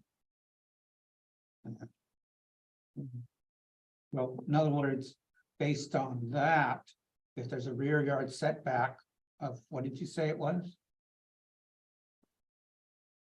20 feet if it's against industrial, 40 feet if it's non-industrial. But if it's against industrial, the same zone.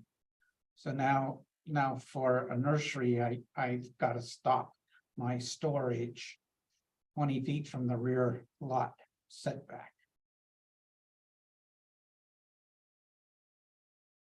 Stand. We go back to what Van was saying, so if we're talking lumber yard, in the commercial, there is no minimum front yard setback in any of our commercial zones at all. So we're essentially saying right at the property line, you can have all of your equipment for sale, which I think we'd want some setback there. This is saying 150 feet, which sounds like it's probably too far. But if you say you can't put your stuff in the front yard setback, well, there's no front yard setback. I understand that. I would go for 20 feet. That's gonna give you your green belt you're looking for. Be consistent with the industrial zone up there. Right. Yeah. We'll swap out 150 for 20. Well, I would be amenable to that. Yeah.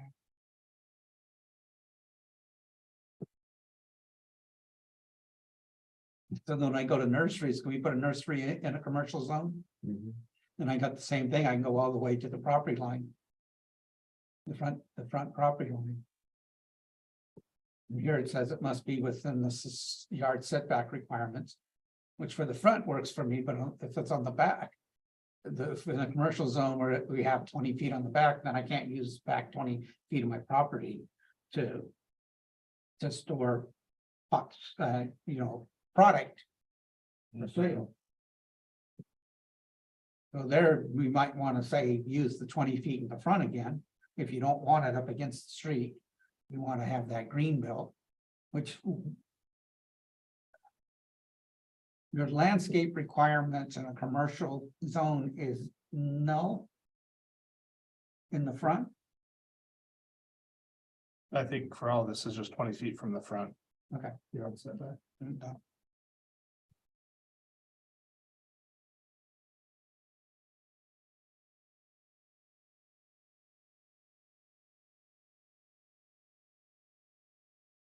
What is the development services department? There's that. The planning department. B3, talking about the storage areas, the hard surface. Allow gravel, I mean, almost all nurseries use mostly. 3/8 gravel. As their surface. Throughout the entire yard. So again, we've got development standards for driving surfaces, parking surfaces. So I don't think we need 3 in there.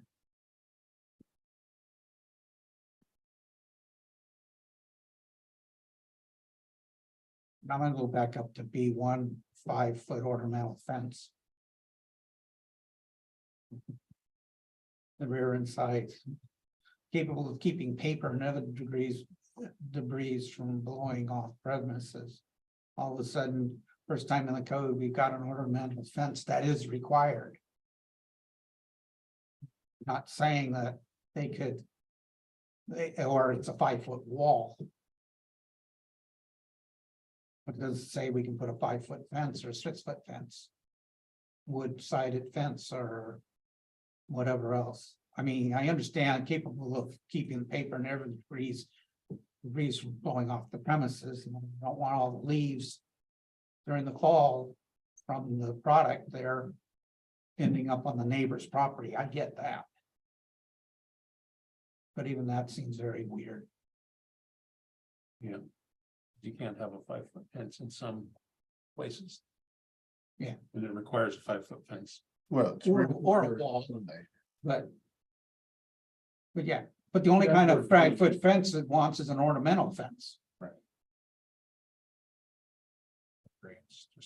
It makes no sense. There's a need, putting something in there talking about containing the debris within the property. I'm good with that. And finding language that we can use for that.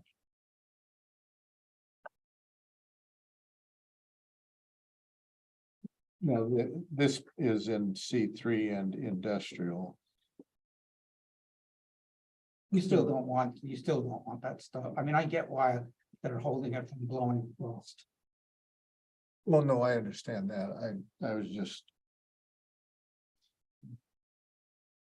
So what is it that you object to? I object to the 5-foot ornamental tall fence. What would you say? I would say it needs to be enclosed by a fence per Fence or our wall. fencing standards. Just leave a fence or wall. A shall be- fence or wall. Yeah, that's it. Be done with it. We have standards for fences and walls and what they Mhm. can't be and what they can be. So. Yeah. And the heights, they have to be in different locations. So a fence or wall should be constructed along the rear. I would say and or sides because depending on how it's oriented.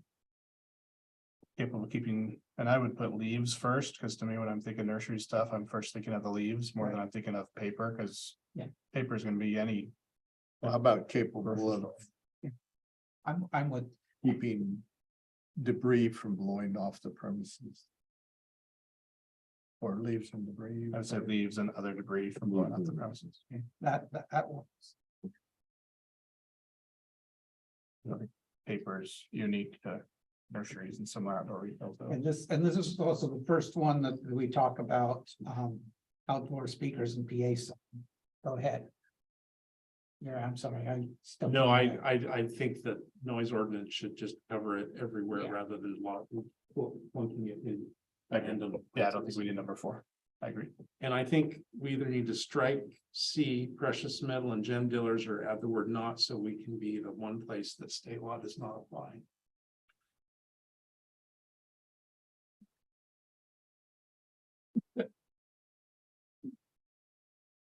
Direction comes to plumb.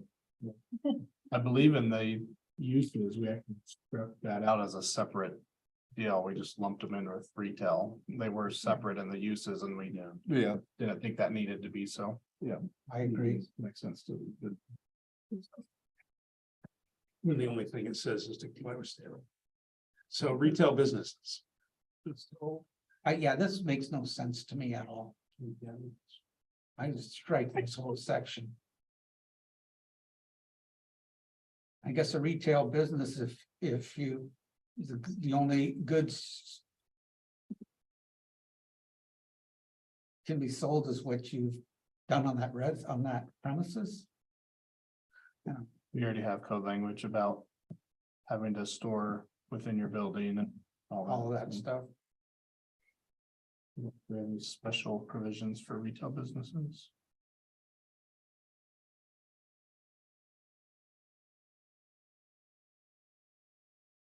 This one's one of your favorites, Chris.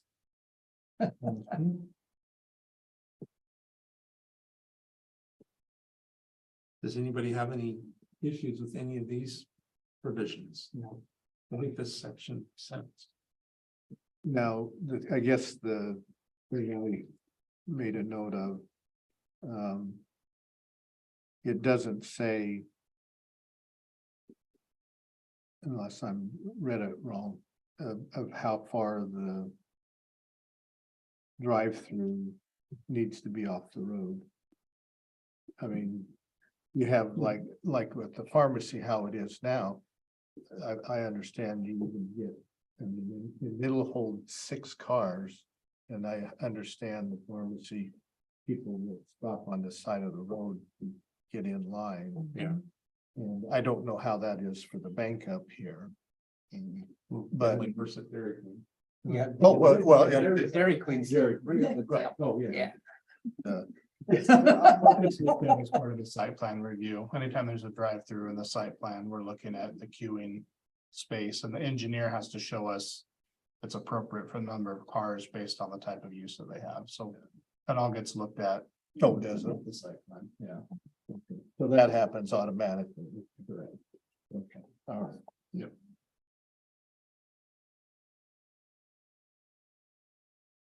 Yeah, I don't have a problem with any of those provisions.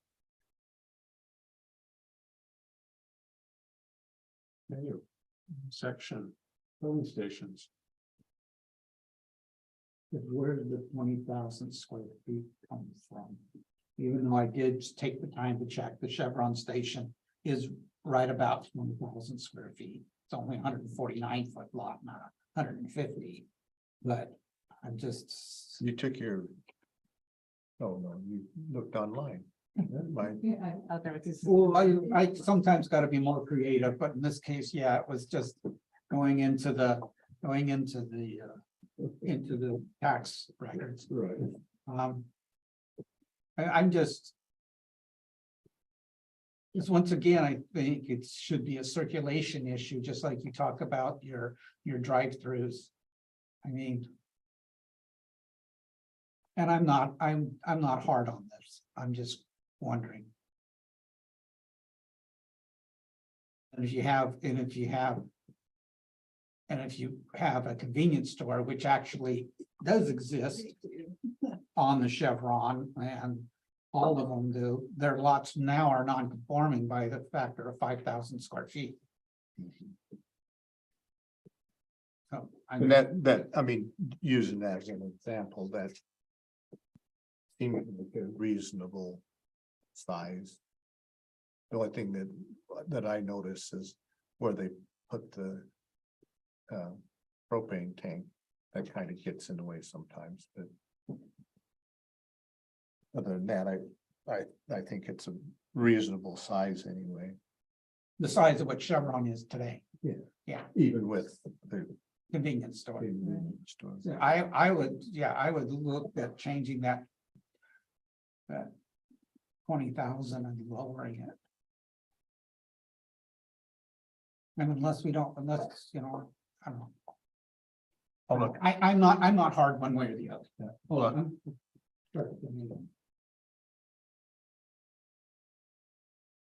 I mean, does that get into when, like you said on this previous one, does that get into the site plan when they come to you with it?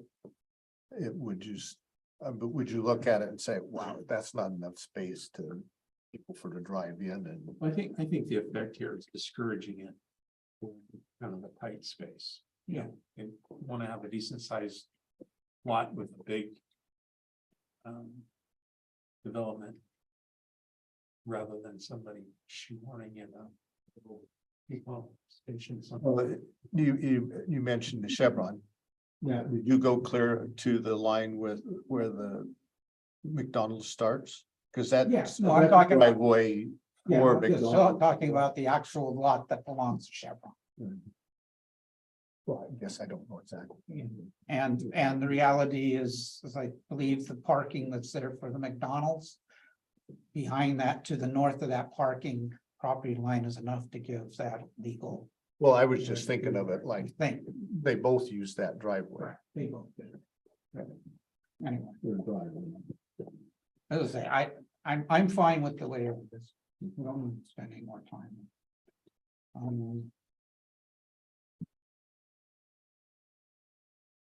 You do talk about any signs and logo. Do we have any sign reviews anywhere? We do. Huh? We do. So we can scratch 6, I think, or part of 6. Not all of 6 there. Some.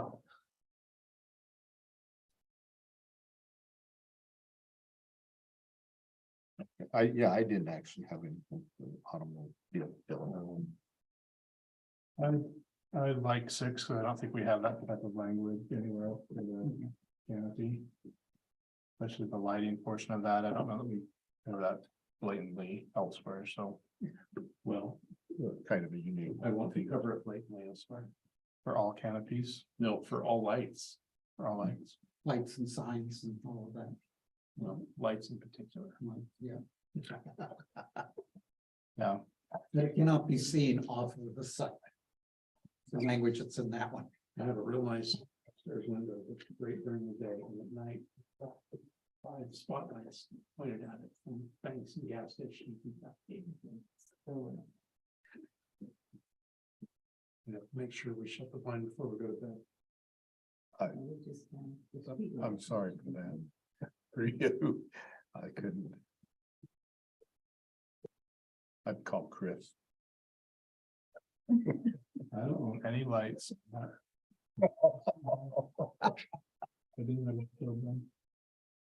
Isn't that something to do with nuisances? Why don't you show them? Oh, we have a nuisance person. Call the police. Right, sorry. No, I do, really, if one thing I would do. I think there is make it something. Dark light, I think dark there is sky. something they can do. no, yeah, My point. you talked about it. Yeah, have those provisions for new construction. We don't have a law that says Well, Do we have them for new construction though? We I do. don't, we do. then let's have a conversation about that. something recently new. I'm not sure it's. Well, it's not.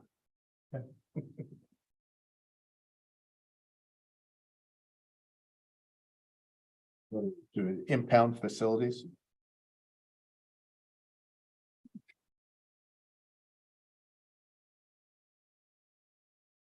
I don't understand paragraph 6. The look above, it says that it's only the cars that were damaged or towed to the facility is only temporary storage. And it says in 6, storage of vehicles awaiting repair shall be limited to no more than 5 such vehicles for each repair bay. Makes no sense. Yeah. I mean, the next sentence makes total sense. It should be moved up to item 2. When it talks about should not be stored any more than 15 days. And then the paved surface is a repeat. And the storage of wrecked or partially dismantled or derelict cars is prohibited. Well, if you only allow them to say there no vehicles shall be stored more than 15 days, then by default, you can't do that either. I guess 15 days, that does seem like a short period of time. Particularly if we're talking about red cars, Yeah. but I'm good with changing the number of days, but we've also got a big facility, and this is an impound facility. And I would be surprised. this isn't. This is an impound facility, Oh, vehicle sorry. towing company. I would be surprised that in the city of Philomath that we would ever have the need for an impound facility that would be required at least 6 acres. Or even Corvallis. That there's that, I mean, if we're at a 25,000 population center, well, Corvallis is bigger than that, but I don't understand 6 acres. If we were in a large urban area, that makes total sense. But the demand for automobile impound facilities and vehicle towing companies that has temporary storage for less than 15 days or whatever we change that to or shorter, there's no way we'd ever have the demand for 6 acres of that kind of storage. What do you think is more appropriate? I would argue an acre or so. An acre is 43,560 square feet, and you figure 200 square feet per car. Am I right? My map, 10 by 20 space. So you're still talking 2,000 cars, even at an acre. No. You could have some driveway. Is everybody comfortable with 1 acre? I mean, yeah, I could live with an acre. Well, I thought, I don't think an acre is large enough to deter this kind of a business.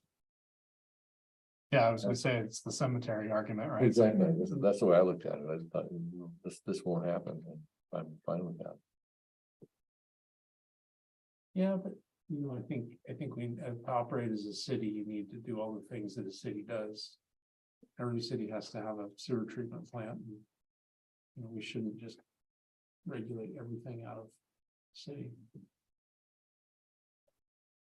Except for those things that were less desirable. Not every city has a nuclear waste dump. Oh, yeah, We're a shipbreaking plant. And with the number of days, if I'm not,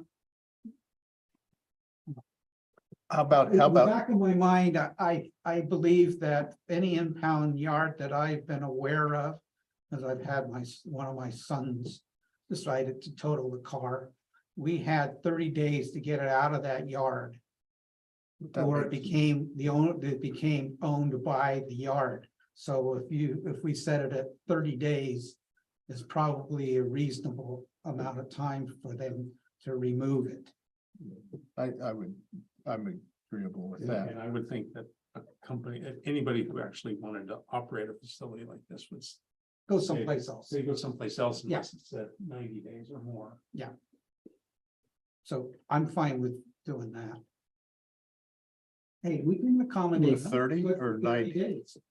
You're saying 90? Yeah, You're they saying- would want 90. They would want like. So we're really You've making got it 30 difficult. days to get it. That gives me 1 day to Get rid of it. get rid of it. Yeah, I know, I understand. If I had a car that was. Oh, I see. impounded, I've got to get it in 30 days, otherwise I forfeit the vehicle. Gotcha. And that's where I was coming with 30 days, but yeah, 45 days. The reality is. You're just trying to this- prevent it from becoming a junkyard where it's there for 30 years. Yes. And that's what that provision is in there for.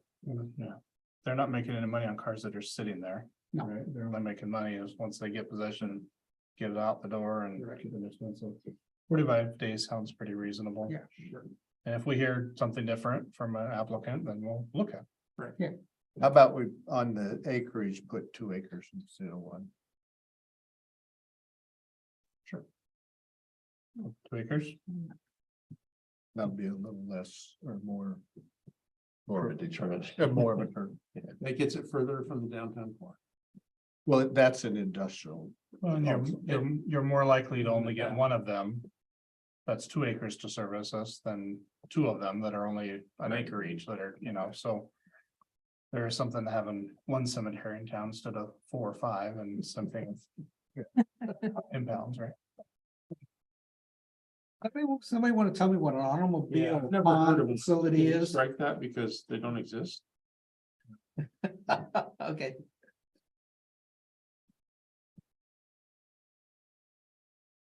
Isn't that a Well, used cars. used later. car lot? There's used car are later. There's a. Oh, I there's think a separate one. provisions for used cars. But if somebody's literally pawning it, then it's still a used car lot. Okay.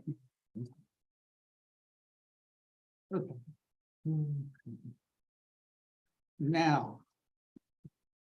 This next section, all of a sudden. We don't have a minimum square footage for a vehicle maintenance. For a gas station, we had a minimal square footage. 20,000. Here, we have no minimal square footage. Is that okay? I think it's. Okay.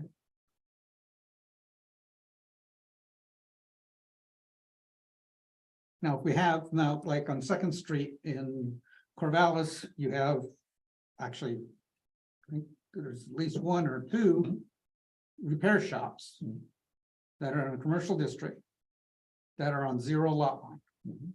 And they don't have a 30-foot wide drive going into. This is, doesn't that say a maximum?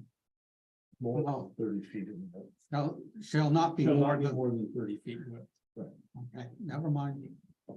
I read that the other way around. Again, I'd strike 1, I'd strike 2. I don't think that you would consider.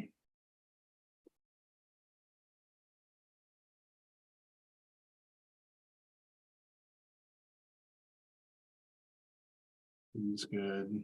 4 is good. 5's good. Yes.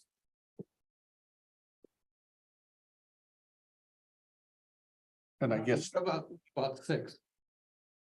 I think if it is outside, you would want it fully enclosed. I mean, They should be screened. yeah, you know, like Schwab, it's like. Well, that's Schwab.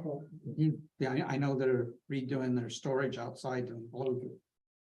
I understand, but yeah, yeah, you don't wanna store combustible items inside of a building. First of all.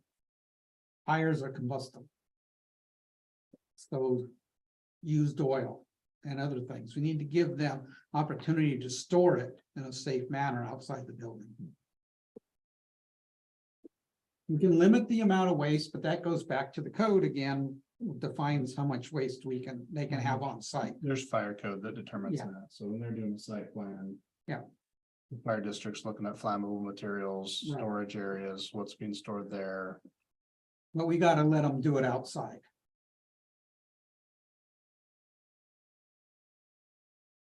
So on 7, I think 15 days seems appropriate for that for a repair facility, right? This looks like this is the section that got copied into the previous one where it didn't belong, but I think it's fine.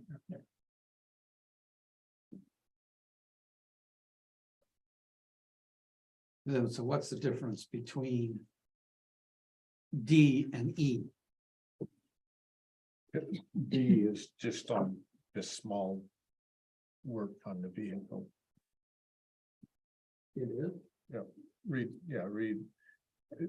It's vehicle maintenance and minor repair. Yeah. So now we're talking major repair. But once again, we have in town now, we have at least one facility that does diesel motors. Not sitting on 2 acres. And there's nothing to say that you can't do that inside of a building like on Second Street in Corvallis. Yeah, they're diesel trucks, they're not semis. I'm fine striking E altogether and just including it with motor vehicle maintenance and repair. Thank you. Again, I'm looking at impact on traffic, impact on neighbors, you're working on a big diesel truck or a car, you're gonna have the same noise ordinances and everything else in place, so I just. Unless somebody else is seeing a distinction, but I'm not.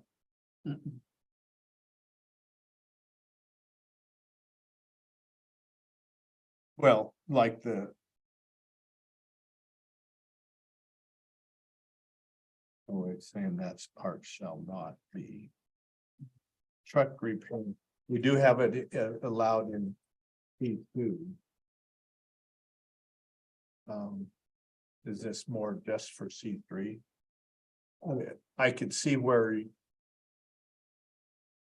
I don't know, I guess I don't know enough about it to say how it's different, but guess it seems like. If you were replacing engines versus. Changing the oil. I would think you'd have to have different equipment and. However, I guess if it's all inside, maybe it doesn't matter. Yeah, I think it's a matter of keeping it inside. Garage and. Yeah, I guess there's. Okay, I'm okay with. So where are we now? Yeah. Motor vehicle loss and detailing establishment. Any comments? Yeah, 2, why is the only vacuuming in the rear yard? Why not the side yard? Typically, these facilities will be, because a lot is usually long and narrow. And along the building will go in and out of the site. And the vacuuming is along one side of the building, they go to the back and they turn around and go into the building and come through. Like the one there. Yeah, like Safeway. the one by Safeway, that's a very typical configuration of almost all of these type of facilities.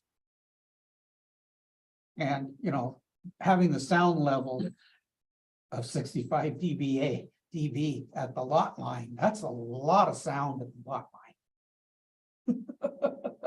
That's pretty much, that's pretty loud, actually. How about if we just strike out maybe carried out only in the rear yard and replace that with the word must. Vacuum activities must be set back a minimum 50 feet from adjacent residential. Yes, I like that. And you can leave the 65 dB, but I'm arguing that's actually quite a bit of noise. At the property line.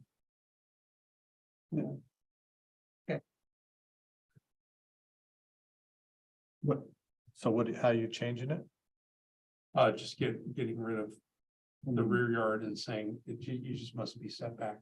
No, I mean the From the 65. You can leave Well, I it. wasn't gonna change it. No, he's not changing it. But you were saying, Jim, that's a lot of noise. That's still, well, It's kind of loudish, but. it's a not- rumble. It's not oppressive. No, it's a rumble. What's the A mean? EBA. That's the units. Does- EB and A is an average.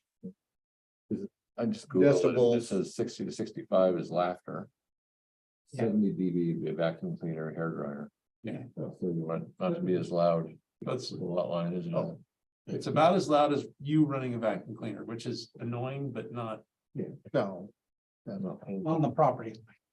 I mean, the vacuum, at least the one there, You don't hear. they're vacuuming, you hardly hear the washing thing go on. Oh. Oh, Vacuuming, it's the noise. there was in the last sentence in provision 5.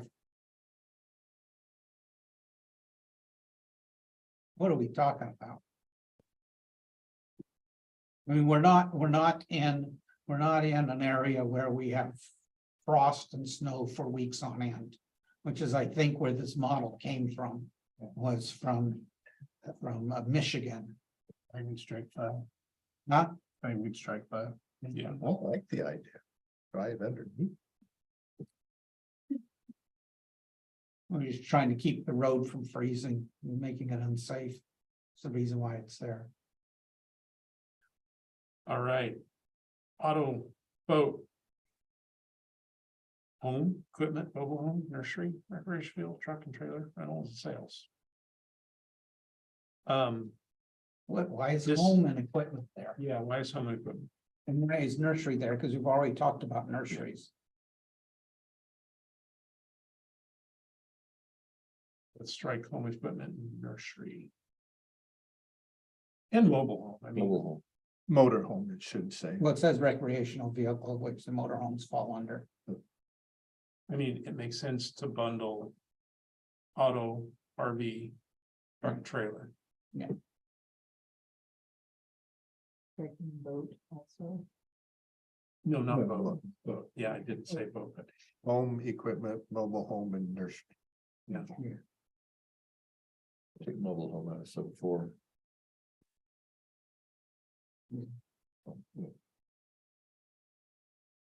Well, I'm gonna take out 4. Altogether. This is saying that home is not allowed to have a used car lot. But we do. Well, sure, but this language says that used car lots are not allowed. You can only sell used cars if you also sell new cars. Yeah, I'm okay with And I just just get rid of that.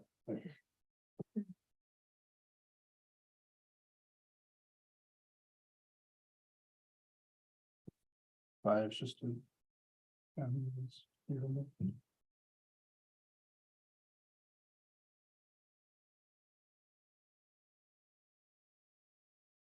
What are you saying about number I 5? don't need it, just says if Yeah. you're gonna have these uses, you have to comply with applicable regulations for those Yeah. uses. Goes without saying. So just get rid of 4 and 5? Yep. Okay. Truck and heavy equipment rental.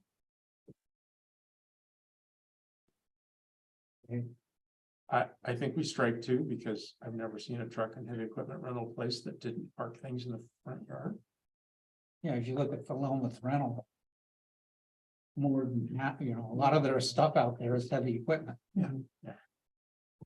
And it's about regulating the use and Yeah, I'm okay with that. I'm concerned about 1 as well, just because I'm gonna say Landmark Drive, I don't think is an imperial collector, I think it's a local street. Yeah. And Yeah. So But it's paved, so maybe it should be a paved road. if it's, Now that it's paved, it's nice. again, we have that requirement already. Okay, Within the, so get rid of it. so I don't think we need 1 either. Number 4 should be number 3. number 1. Which is gonna.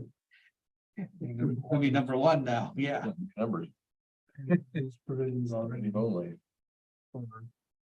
Within Repair the and service. So we can get rid of rental. Get rid of it. Any.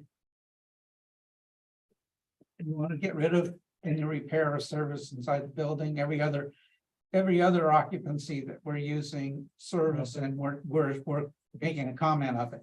Yeah, But I think, but if you're doing service there, then all of the service requirements would govern.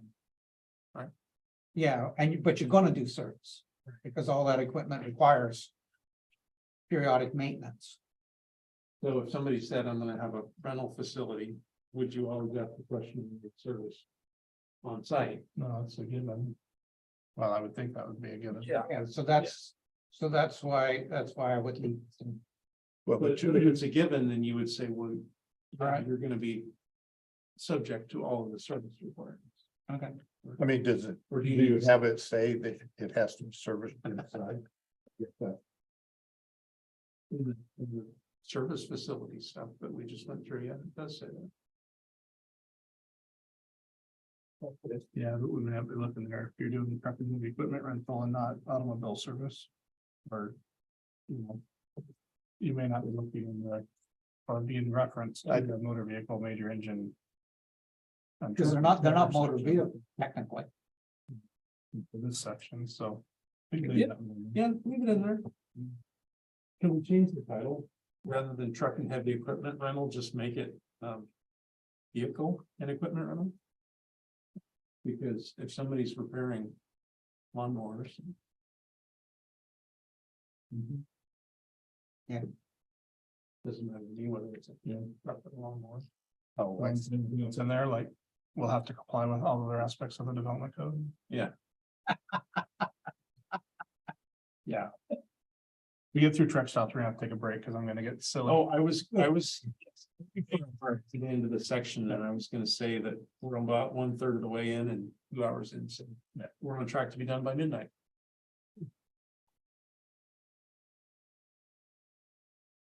Let's just get truck stops, and then we can take a breath. Yes. That's about. Yeah. Let's do truck stops. We can get rid of one, like we've been getting rid of everywhere else. You don't want it on at least that? Yeah, I think I think in this Oh, case, we. yeah, just never Truck stop mind. that makes sense. Truck stop. I don't think highway. Yeah, never mind. I was just focusing on the. Let's see, What's an arterial in town? What street? The highway. Oh, Is an arterial. Everything else, that's the only arterial in town, everything else is a collector. 19th Street. 9th oh, Street, okay, so when we want one on any of those streets? North 19th. Gonna have an RV park up there, we might have an RV. I think I like where Van's going. We can just limit it to arterials. It gets, to me, that's particularly truck stop, which suggests long haul trucks. I'd We're not gonna I'd build rather one here stay anyway, but- stay on the highway. Okay, They're all on I-5, so. Yeah. We're worried about it. What do you, oh, they drive through here, and if you, Yeah, but they don't build truck stops off of interstates. oh, I know, okay, but. I think, okay, Um, keep the minimum 10 acres.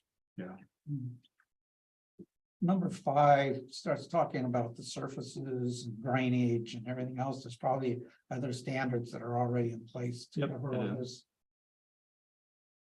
this. And then we're gonna require percentage of landscaping like everything else. Yep.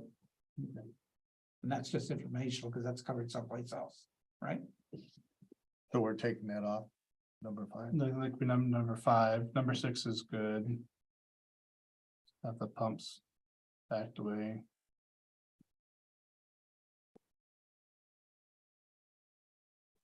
Number 7's kind of a given. I kind of like the provisions that we had under the gas stations ones for the pump area canopy. Yeah. Yeah. Pull that over.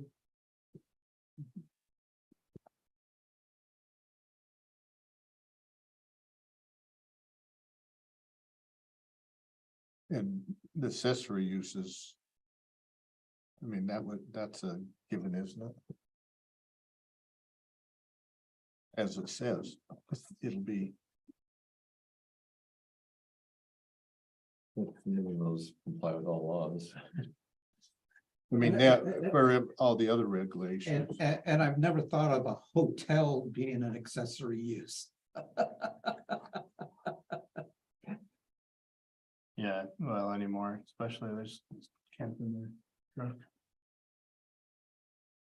Did you either scrap 8 altogether? Yeah. Mhm.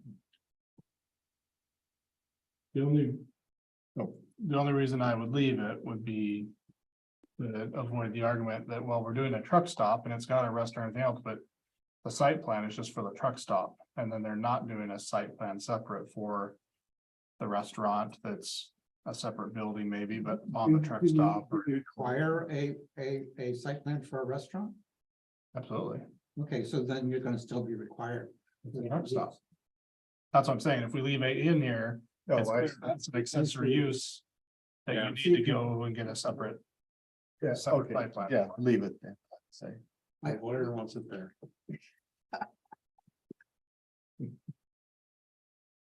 Who does? The lawyer. Some lawyer. Lawyers who want it there? I didn't, but. But you've known lawyers. Yeah, I would. Before we get, into the deep part of, night. Of whether the committee would be interested in, the commission would be interested in coming back strictly with the same package in 2 weeks on October 2nd. Because here in about another half an hour. or so, Yes, and I would even go a little bit further than that and give Mr. Workman or his designee full rights to go through the remainder of this section and do a little editing along the lines of what you've heard.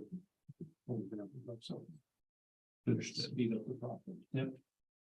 That is an available date, if that's a date that would work for Maybe we have it most of the commission.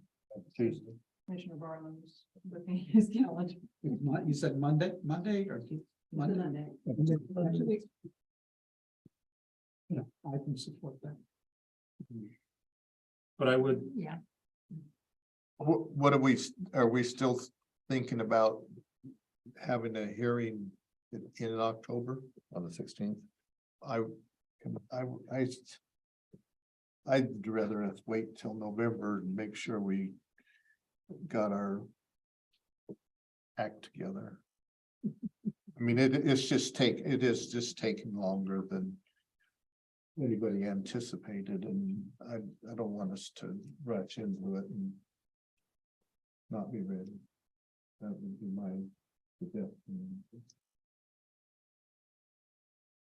You haven't done any notices yet, have you? No. I don't believe so. No, we have not. That's what my thought. Because even if we come back in 2 weeks,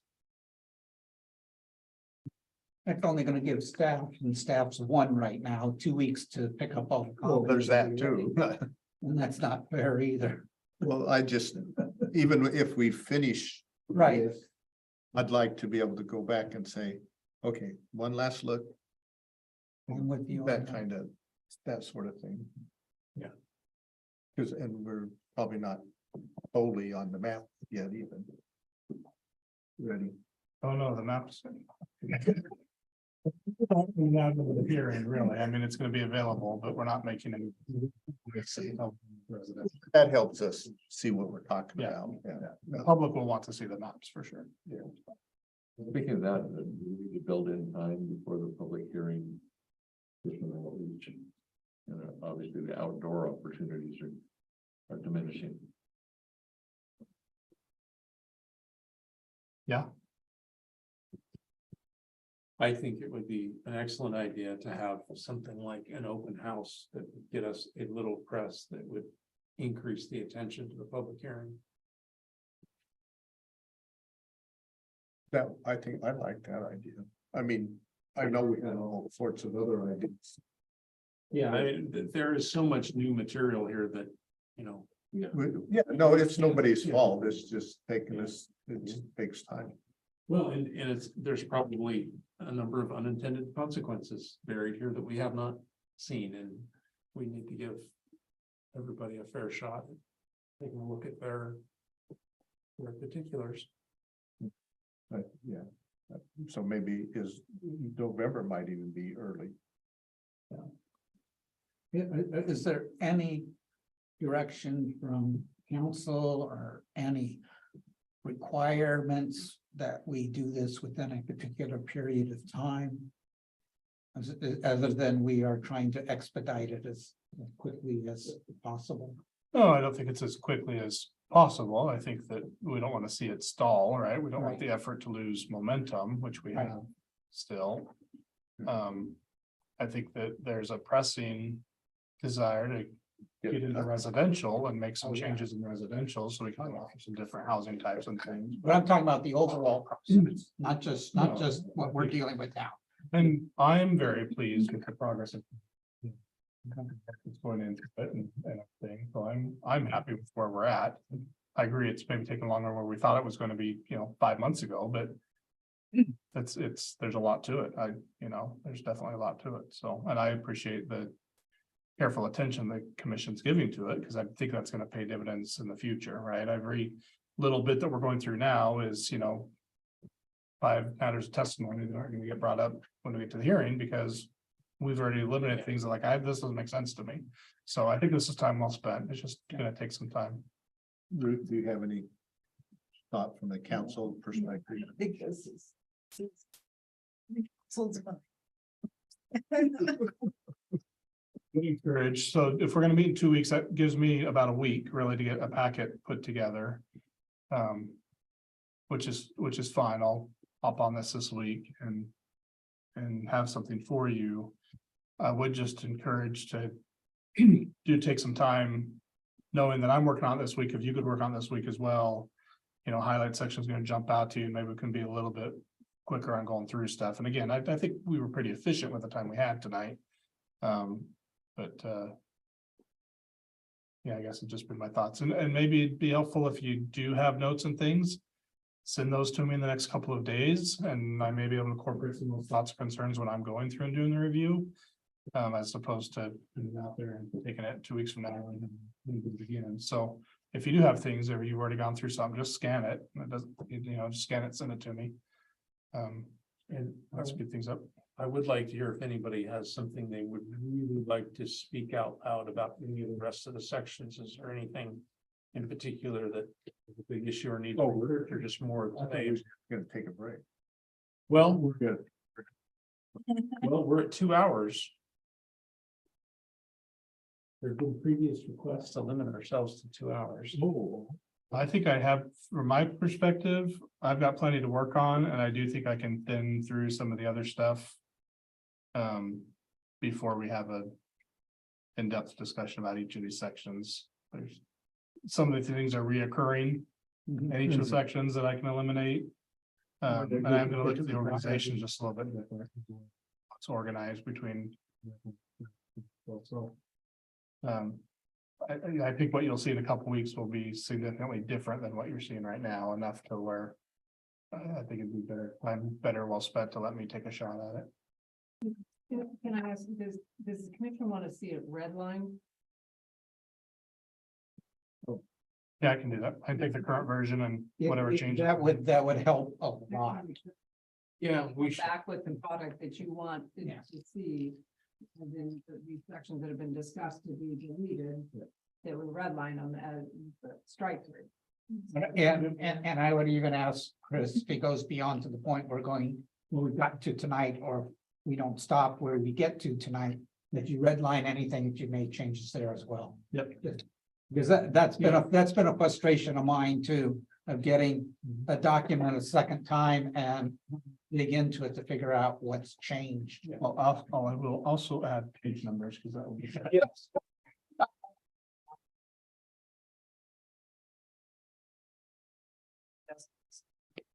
Very good. You're leaving again? Didn't you just come back? Everybody's believing me. I, in response to your question in that, the rest of it, there's little words here and there. I don't have anything big. Anybody else? I'll just send you what I marked out. There's no. And same old thing. Yeah, I can send, if he can read my scribbling. But if he can't, then I understand. My fault. You have a computer there, you could. It's already been scribbled, and that's what's in here is a scan, which is what I would say. It's my scribbling. And most of my comments are things that I want to discuss, like. Lot, minimum 20 acres, those sorts of things. That ends up being too large to email, reach out to me and we'll figure out a way for you to transmit it. Don't think it's too large. I think it's six megabytes Oh, that's- to be able to be emailed. So I would propose adjourning at this point. If everybody's okay, or at least moving to our staff. Okay. Wait for staff update without a break first. October 2nd. Yep. At 6 p.m.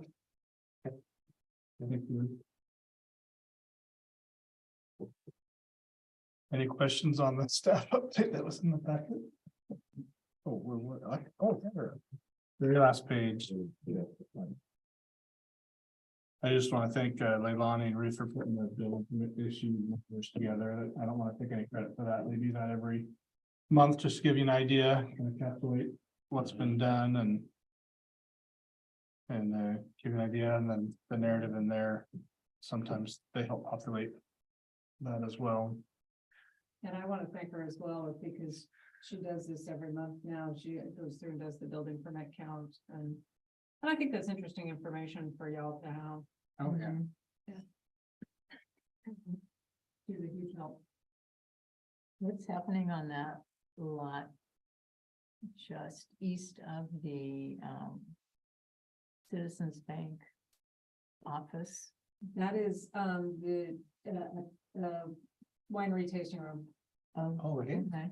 Yeah, they got approval a while ago. They've been waiting for 4 years ago. the right timing. Yeah, well, it took them a while to get the approval. Yeah, I think I kind of hung up by COVID. Madeline Thompson Rudolph is the developer. So local, that is a local Thompson Timber. That'll be a Do you nice know addition. bought the lot on 7th and Apple? yes. I don't think I can disclose yet, though. Yeah, we're working with the development there. It's not, Nothing's been it's not submitted. the guy that was gonna do whatever he was gonna The do. off-road stuff, no, he sold. Oh.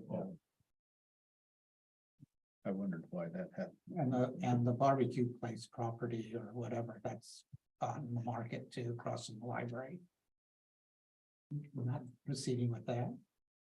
They've got approvals. I don't know if that's a finance thing or what's happening there, but Is it now on the- mentioned in plans? Yeah, but it's now on the market. They put it on. the It is. market. You're Oh. correct. I didn't know that. It's a loss, People, things change. right? Chris, I don't see the grant from is it the Oregon Department of Emergency Management? Discussed, you and I got an email about it. You forwarded an email to me. The. What was it? For What it. was it covering? For the generator. Oh, yeah.